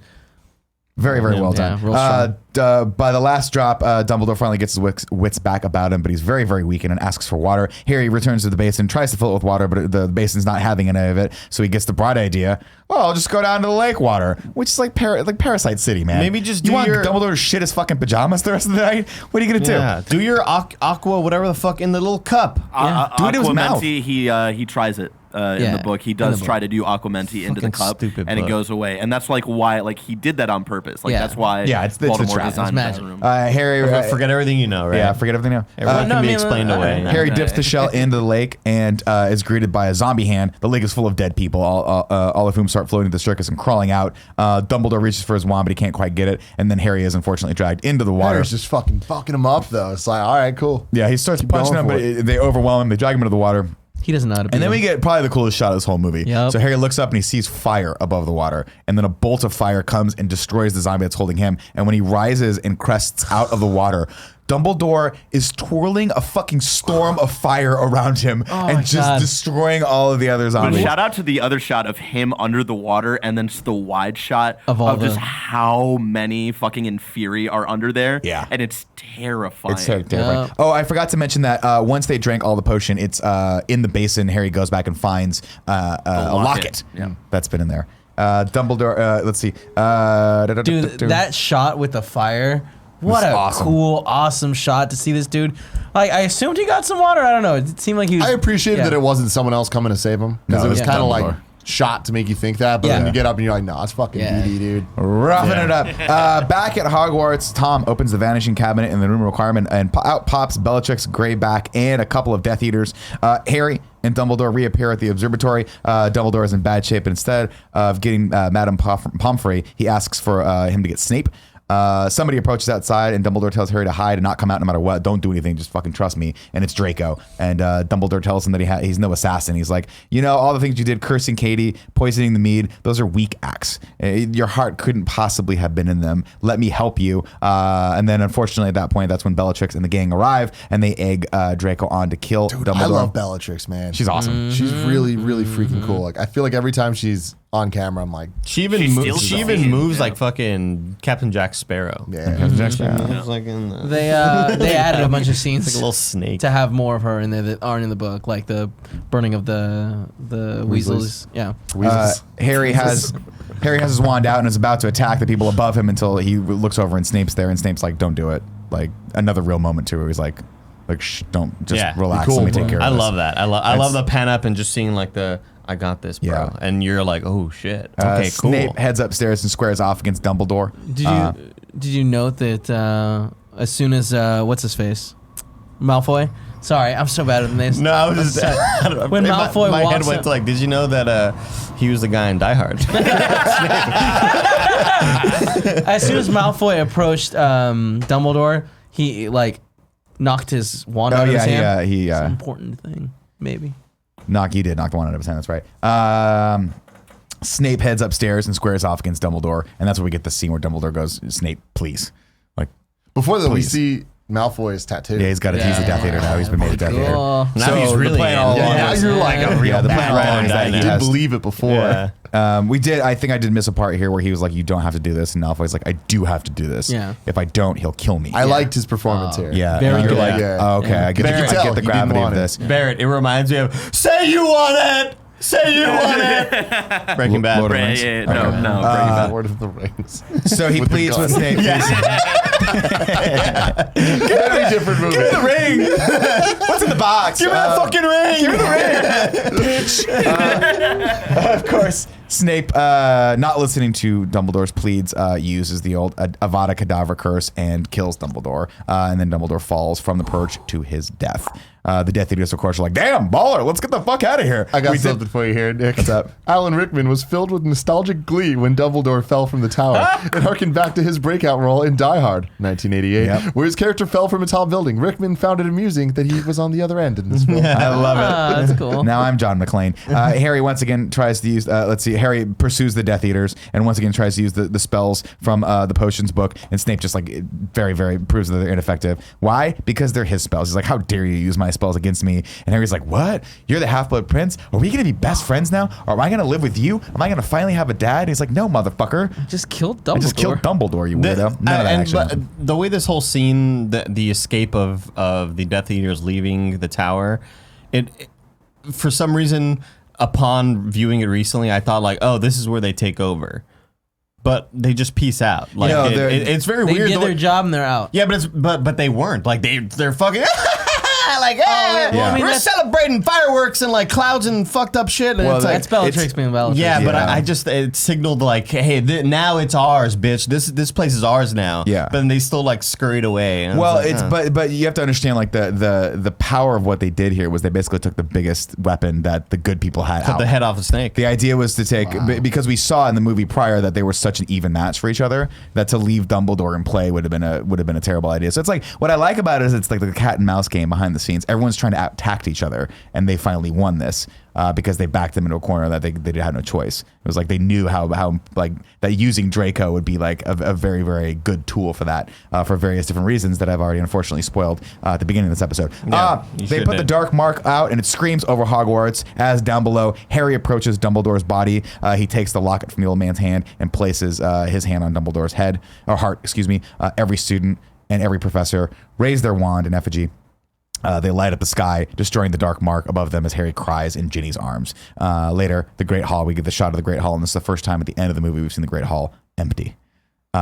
No year-end celebrations, no fond farewells. Harry enters Dumbledore's office and has a moment where he picks up the old man's wand and just examines it for a second. As Professor McGonagall enters and tells him that she's always there if he needs to talk or whatever. And Harry's like, dude, no, we're beyond that at this point. And she's like, you meant a great deal to Dumbledore. And Harry's like, I would never know because the man was terrible at communicating. Just terrible.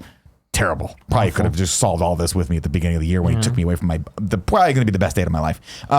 As Harry leaves, though, worth have a really noting, good time. he looks over and he sees a new portrait on the wall, which is a portrait of Dumbledore who is asleep. So it's interesting that all the headmasters get the portraits once they pass away there, just kind of magically. Up on the lookout, Harry tells Hermione that Draco wouldn't have done it. She was like, was he going to do it? And he's like, he wouldn't have done it. He was lowering his wand. In the end, it had to be Snape, and I did nothing. Harry hands Hermione the locket and says it's a fake. She opens it and finds a note intended for the Dark Lord that says, I know I will be dead long before you read this, but I want you to know that it was I who discovered your secret. I have stolen the real Horcrux and intend to destroy it as soon as I can. I face death in the hope that when you meet your match, you'll be mortal once again. And it's signed R.A.B. Whoever they are, they have the real Horcrux, and everything I just did was a fucking tremendous waste of time. All of it. It's just like the big safes in Fast and Furious. Yeah. And Yeah. Open it up, exactly. empty, Yeah. dude. And Rock is like, Oh, I'm with you now. yeah, I'm a good guy now. Does The Rock join the next one? We'll see. Wow, That'd be awesome. big Figure out. No spoilers. spoilers. It's the new Dumbledore. He's a new headmaster. Oh my God. In an attempt to change the subject, she says Ron's okay with it. You and Jenny, when he's around, you should, but you should keep the snogging to a minimum, which I thought was a cute line. And Harry's like, she's like, next year, just keep it to a minimum. And Harry's like, you know what? I'm not coming back next year. I'm not going back to Hogwarts. I got to finish what Dumbledore started. And she's like, I've always admired, she's like, I got to go. He's like, I got to go on my own and finish it all. And she goes, you know what, Harry, I've always admired your courage, but sometimes you can be really, really thick. You can't find all those Horcruxes by yourself. You need us. You're stupid. To which We're gonna Harry, build a team. to which Harry was like this. Oh, thank God. Thank God. Because I don't know what the fuck I'm doing. You're super smart, and I don't I'm like not. books. I don't like books. I don't like to read. You read a lot. There's a lot of riddles probably to find these Ron things. can't figure out how the chocolate frogs fucking work. Like, we're screwed without Yeah. you. And then Harry looks out over the horizon and says, I never really realized how beautiful this place was as as Ron joins them. flies and away. they watch, I think it's Fox, right? Yeah, Fly over the lake Fox the Phoenix. into the got that, distance. And that is the end of the movie. Yeah. How about that? Sad. Well, The Snape fighting Harry, like all that moment, like all that was so good. And then I just feel like the end of it is so weirdly rushed. It's and anticlimactic. And it looks like garbage. Yeah. Like it reminded me of the Ragnarok on the Odin scene where it's just like, why is this so green screened? And like, this is going to be your what money scene are shot you at the talking end. about right when now? they're on the When bluff, they're on the, like they're looking shit. out. it's clearly at green everything. screen. They're like, we can't afford to fly Anthony Hopkins back to Scotland. I Let's just feel like it put the was green such screen a up. rise of like, No, oh my what God, scene I'm are you talking about? enthralled Harry by Potter this. right now? The last What shot. scene? Near Hagrid's. Oh, okay, them leaving. Got near it, got it. Hagrid's hut. Yeah, Which also, man, it's unnecessary that hut got burnt down. it was fucked up. It was Belgic, man. She's like, Yeah. fuck you. She don't play no games, dude. Yeah. She don't It's play their no time games. now. Their time. bitch. It is I their hate her. time. I hate her Let's so do much. some haiku and review. 7 syllables in the middle. You'll need 5 for the first and last line. If you're not poetic, no need to fret it. Haikus don't need to rhyme. Haiku in review. Haiku in review. I really appreciate the percussion. Oh, wow. Oh, whoa. Appreciate you. Daniel good, Nick. Edmonds writes in, just like you can, if you go to patreon.com/kindoffunny for your haiku and reviews. He says, rest in peace, Albus, Percival, Wulfric, Brian, Dumbledore, and Bird. A lot of Oh, the syllables. bird. The bird lived. I think it was like a symbolic Yeah, I understand. death. You know what I mean? I don't It's think that was the just same like bird, Dark right? Phoenix. A bunch of birds died. Now I really Oh, like they killed this a lot one. of birds, Yeah, you're I'm right, sure you're he killed right. a lot of birds. And I don't think that bird gets out of there ever. And I doubt that there's food. Fighting Oh, yeah, Wombat that has a Yeah, great that bird's one. dead. That's a requirement. dead bird. Fighting Wombat says, Draco was chosen. Let the Dumble hit the floor. What happened to Cho? Let the double hit the floor. Let the double hit the floor. Let the double hit the floor. Hold on a Okay. second. Oh no. Oh, no. Hello? Children! Children! It's Professor Gunn! We were so close to not getting it. We cut this one close, didn't we? We cut this one very close. Yes, Is we the did. volume low? Oh, I'm on my broom. I'm on my broom flying back. I'm from where the trolls live. I don't fucking know. Whoa, there's a language. It's a PG movie, my God. She lost some bets. Trolls, it's been very stressful. Andy, I'm just here to call and say I'm here to avoid points, and I want to give out the points. Okay. Okay. Has she been drinking or what? Exhausted. Hold on a sec. Hold on. We can't hold on. We're doing a podcast. The volume is so low today. Don't you honk at me, man. I'm making the left. It's clearly me making the left. Is he driving a car? He's not a good driver. Is he getting in a fight with someone? I didn't hear it. What did he say? I don't know what happened here. I think he Bear, got were in you an able to hear argument it? with a fellow driver. We were able to pick it up a little bit. He said maybe 15 points to Ravenclaw. Cool. No, it's not. We're going to have to clarify later. We'll clarify the point Later. structure later. McGonagall sounded hammered after that Apple event. That Apple event, maybe there was a lot of post-show cocktails. Maybe. A lot of So, sliders and beers. I didn't finish this one, I don't think, but Draco was chosen. Let the Dumble hit the floor. What happened to Cho? Yeah. Maester Leica says Professor Slughorn and the inappropriate sleepover. Yikes, kids. Yeah. And then Colin Davis writes in and says, my girlfriend watches along with me and she came up with these. I couldn't decide, so take your pick. Okay. I'm going to do all three. All right. Wow, Colin. Slughorn is to blame for Tom Riddle's rise to fame. Ron is still so lame. Wow. In the song, I said, no need to, if you can't be poetic, no need to fret it, but very poetic. Very Very poetic. rhyming. That was gorgeous. No need to rhyme. was the Haikus part don't need here. to rhyme. Yeah, That's what I that meant. was not even irrelevant here. That's what I meant. Dark mark overhead. There's going to be a war for Albus, his dad. Wow, that's really See, that's good. poetic. Yeah, like, that's that really has good. some magic there. Love potions abound. Granger's too good for Ron. Why keep him around? Oh, wow. These are the best three we've you ever did gotten. good. Wow. Colin Davis's girlfriend, you Yeah. did good. Let's do a little bit of Boss Baby Book Corner. Boss Babies, book corner. Boss Babies. Here are the book. I nailed it. What kind What's of up, impersonation everybody? is that? Welcome to another episode of Boss Baby's Book Corner, a podcast within a podcast where I share the most important details from the Harry Potter books that were cut from the movies. My name is Barrett Courtney, and today we are talking about the monstrosity that is Harry Potter and the Half-Blood Prince, which comes in at 652 pages. So you'd think they, wouldn't cut the most important part of the book out of the movie because, this book was actually shorter than Goblet of Fire, and Oh my God, Jim. Order of the Phoenix, and those books were longer, and those books had their most important parts of the book, and somehow this book got fucked. Anyway, let's go into it. Detail number 1. Harry inherits everything that Sirius owned, including Kreacher the house elf. He sends Kreacher to work in the kitchens of Hogwarts and allows Grimmauld Place to still be the headquarters for the Order of the Phoenix. Detail number 2, Harry has a little more like evidence on Malfoy rather than like when they ask him of like, oh, like, where's your proof of like you think Malfoy is the one who's like trying to poison people and shit? He's just like, I just know. And it's like, nah, that's nothing to go on there, boy. I think it was enough to go on when you were talking about Draco. Okay, Where it but all- Be like, all I'm the black. chosen. Do you know who I am? I'm the chosen one. But there's a point in when they're in Diagon Alley, they run into Malfoy in the robe shop, and he's getting like fitted for new robes. And when she goes to like measure his left arm, he kind of freaks out, and that's where you get the tattoo of the dark mark. And so like Harry kind of picked up on that of like, why did he freak out then? Like he had no reason to like rush out of the fucking shop and But whatever. also, Malfoy is just like fucking John Wick the whole movie. He really Yeah, is, it's pretty rad. which makes I me like it. like him more. I like that. Yeah. They also point out like the whole like weird ceremony when they're in Borgin and Burke's doesn't happen in the movie. Like Draco actually like ditches his mom to like sneak into Borgin and Burke's to try to like buy something, and they're not sure what it is and whatnot. And they actually like point out that the necklace used that fucks up Katie Bell was actually on display at Borgin and Burke's like when that whole visit happened. Detail number 3, Harry becomes obsessed with what Draco is up to.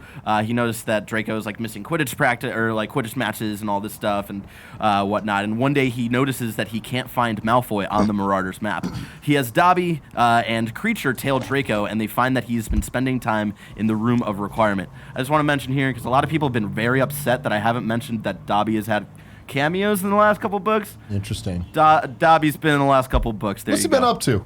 Like just like where Like, is he? He's got a so bunch like of- Goblet of Fire, he was the one who gives Harry the gillyweed, His wife's pregnant. and then like the and then Yeah. the He has a girlfriend. I'll tell you what Working he's at not been up Kinko's. to. They don't let him anywhere near the kid's socks. He and then can wash everything else but the socks. in the last one, in Order of the Phoenix, he's like hanging out with Winky the house elf, who was like the Winky? Yeah.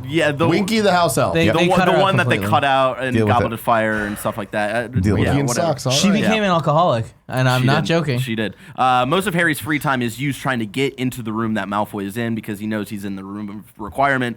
But he fails a lot of those times because Malfoy probably ordered the room to not be found by enemies. A lot of this plot, while not super important, added a lot to the mystery factor that the book that had that I feel like a lot of the movie was missing. Detail number 4, the Weasley home invasion doesn't happen at all, and it doesn't make any fucking sense, either in the context of the book or the movie. Let's talk about the book. They would make a point when Voldemort is just now out in the open.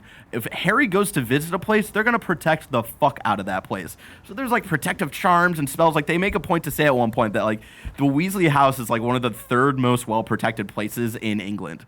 But okay, maybe we don't do that in the movie. That's fine. Maybe we're dumb wizards and we don't protect where Harry goes because he is fucking target number 1 Yeah. for this motherfucker. He's President Carter. You know what I mean? Maybe we're dumb. Maybe we don't put protective spells around our house. They have Ron Beasley now, though. But okay, so randomly these Death Eaters decide to come It's and like who fuck needs up. magic when I got steroids? These Death Eaters come, like maybe one day they just know like, oh, the Weasleys are friends with Harry. Let's go fuck him up, and they do.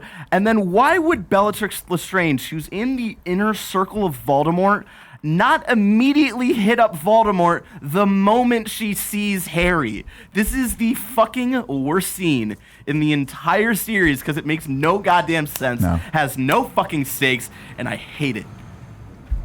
Detail number 5. Harry doesn't randomly decide to go to Hagrid's. Hagrid had sent them a letter earlier that day saying that Aragog had died of old age and wanted Harry, Ron, and Hermione to join him in burying Aragog. So it wasn't like that, just that random thought of Harry like wanting to go to Hagrid's. He was like, Wasn't it luck?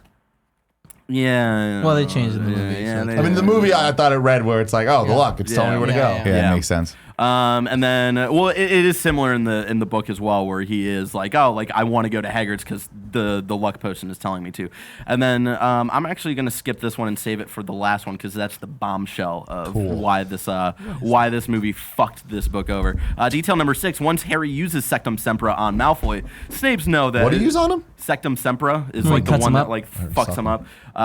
Snape knows that Harry has his old book. He has to see Harry's potion book, so Harry goes and hides it in the room of requirement and borrows Ron's book to show Snape. And then Harry actually goes back for the Half-Blood Prince's book after he hides it because he's so obsessed with it and like getting all of these great scores in like potions class and whatnot. He just now knows not to use any like spells written in it, and he like kind of like defends the Half-Blood Prince at one point because Hermione's like, you're so obsessed with him, like you can't defend him on this, and Harry's like, no, like he might have just not known or like whatever, like he was weirdly obsessed and like respected the Half-Blood Prince a lot.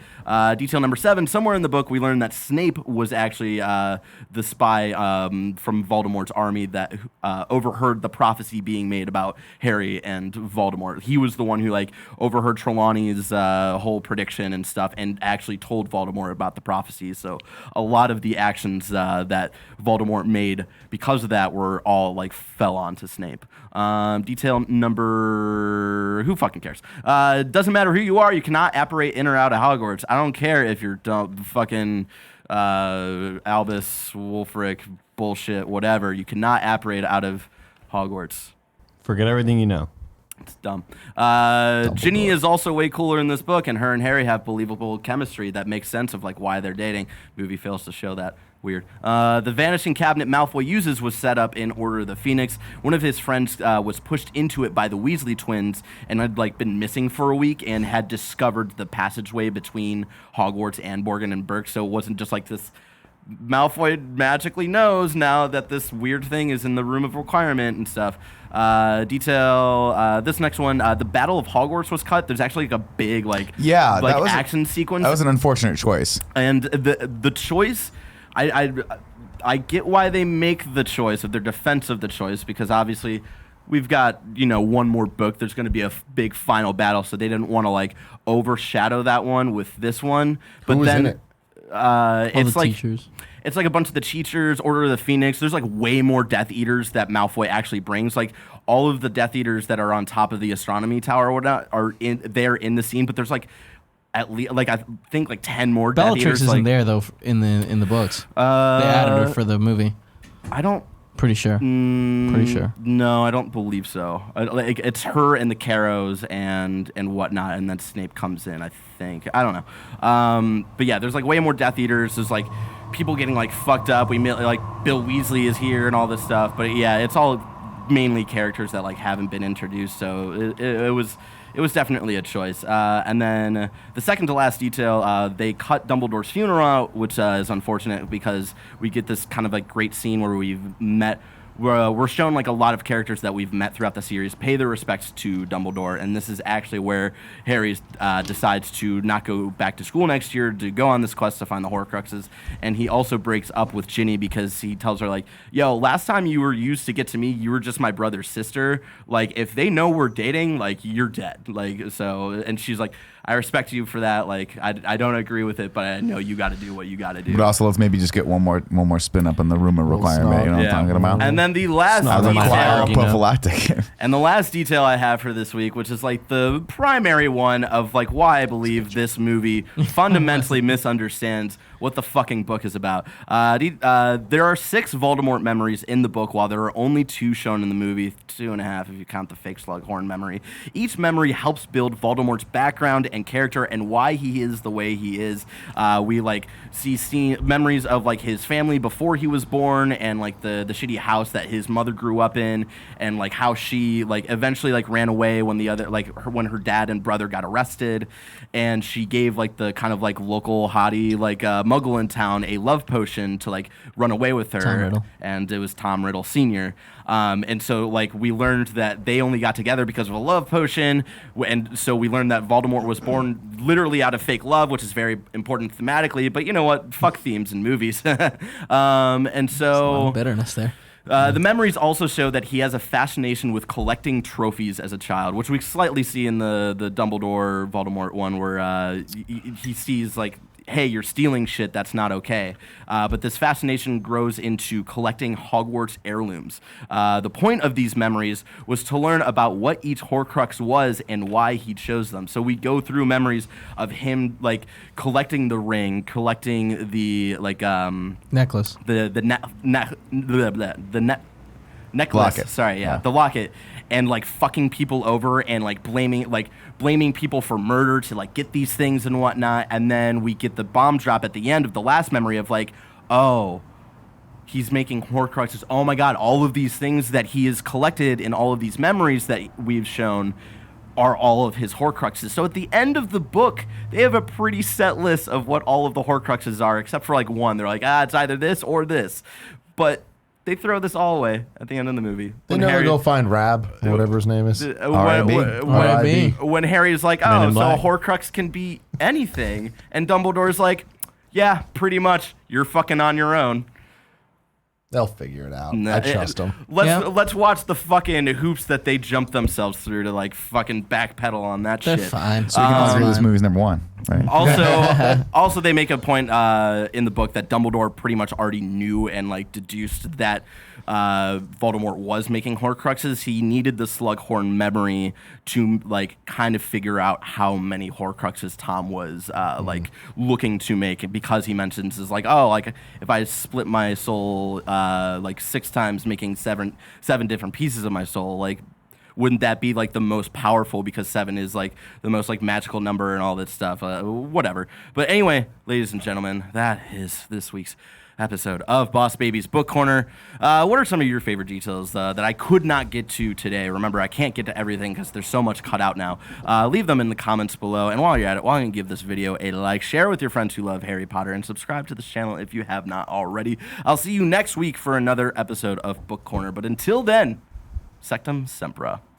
Thank you for that, Barrett. Ragu bagger. Dun-dun-dun-dun-dun-down. Ragu. Dun-dun-dun-dun-dun-down. Ragu. What's up, everybody? Welcome to Rad Guys Talk Bad Guys. We're going to rank the villains of Harry Potter. The villains. That was pretty good. I know. That wasn't bad. I know. That wasn't Yeah, I bad. felt Right now, the list is as follows. I didn't have the list queued up here. But who are the villains for this movie, Nick? The villains of this movie, we're gonna go with Werewolf Man, Fenrir Greyback. So linebacker, Wolfman. Linebacker Is this the Wolfman. Funky Bunch? No. But Baby V and the Funky Bunch, they're the next movie. Okay. This one, I mean, it's interesting because this movie, I guess, doesn't necessarily have. I guess the Horcruxes would be more of the villains of this, like The evil zombies. maybe because Draco and is Snape he? are the villains. Yeah. Yeah, we'll go Draco and Snape. Draco, Snape, and the skeletons. Draco and the skeletons and Snape. Okay, Draco and the skeletons. Draco and the skeletons. But where are we putting them? I'm gonna put them like maybe second to last. I don't, and not because they're bad, just because they're not the main driving force in the movie. The main driving force in the movie is basically a lot of setup, and so I will say, arguably, the scenes of young Voldy, Tom Riddle, are super intriguing and cool to watch. let's strike it off, and let's go with sexy Tom Riddle's young sexy body. No. His young sexy self. Why? I'm I was trying to equate it to your young sexy Yeah, I brother. know, but let's just walk away. Let's keep it what it was. A lot of people don't That was a understand that great reference. All right, so I think that those scenes with young Tom Riddle are super They're up interesting there. and well acted. Where do you think they need to go? So Tom right now Riddle. the list is as follows. Yeah. Number 1 is Umbridge and Voldemort. Number 2, Baby V and the Funky Bunch. Number 3, Sirius the Motiers. Number 4, Tom, Elvis, Judas, or Voldy. And number 5, Hat Guy and Voldemort. I'll put this in number 4. Okay, I would under think. Sirius and the Demotiers. You think it's better than Sirius and the Demotiers? No, I'll leave it there. That's Okay, fine. cool. That's it, ladies Cool. and gentlemen. So what? Young Tommy? Young Tommy boy. Yeah, Tommy boy. Great. Cool Greg. It's time for Could also have Golden been Black Sheep. I just want you to know that. Get Stitches, the Cool Greg effect. What did you think about Harry Potter and the Half-Blood Prince? Dude, young Tom Riddle, young Voldemort, sickest part of this whole franchise. Right, that's this what I'm guy's saying. a He was fucking good. savage, He was good. man. Yeah. That's about it. Awesome. Thank you for that, Cool Greg. Hold on, Now we you're still not need you for done the yet. vote. Because now it's time to rank the Harry Potter universe. The current rankings are as follows. Number 1, Goblet of Fire.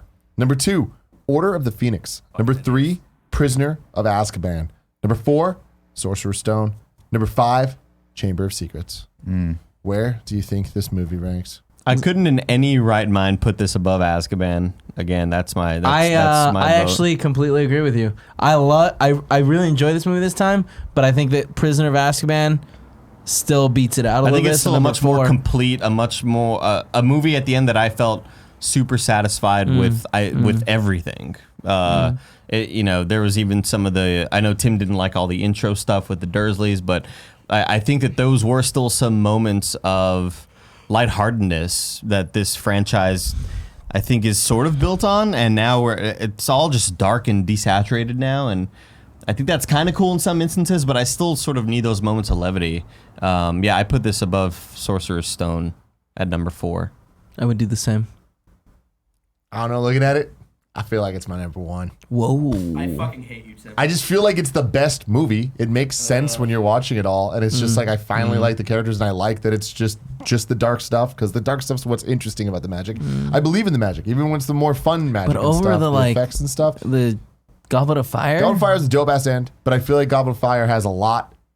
Goblet of Fire felt really long to me, whereas this one I really enjoyed the pace, with the exception of the end, really, and the whole luck part where Harry was like tracking down Hagrid and stuff. But still, it's like this is the first time that I was just like, oh man, the movies before this really kind of are a bigger issue to me than this movie in terms of plot and the relationships the characters have. But I'd put it at number 1. Yeah, it's weird to me. I think I enjoy this movie more than Goblet of Fire, but I don't enjoy it more than Order of the Phoenix or Azkaban. So yeah. And then the last thing I want to say is this is one of the only times in the movies where it ended. I'm like, who the fuck's RBI?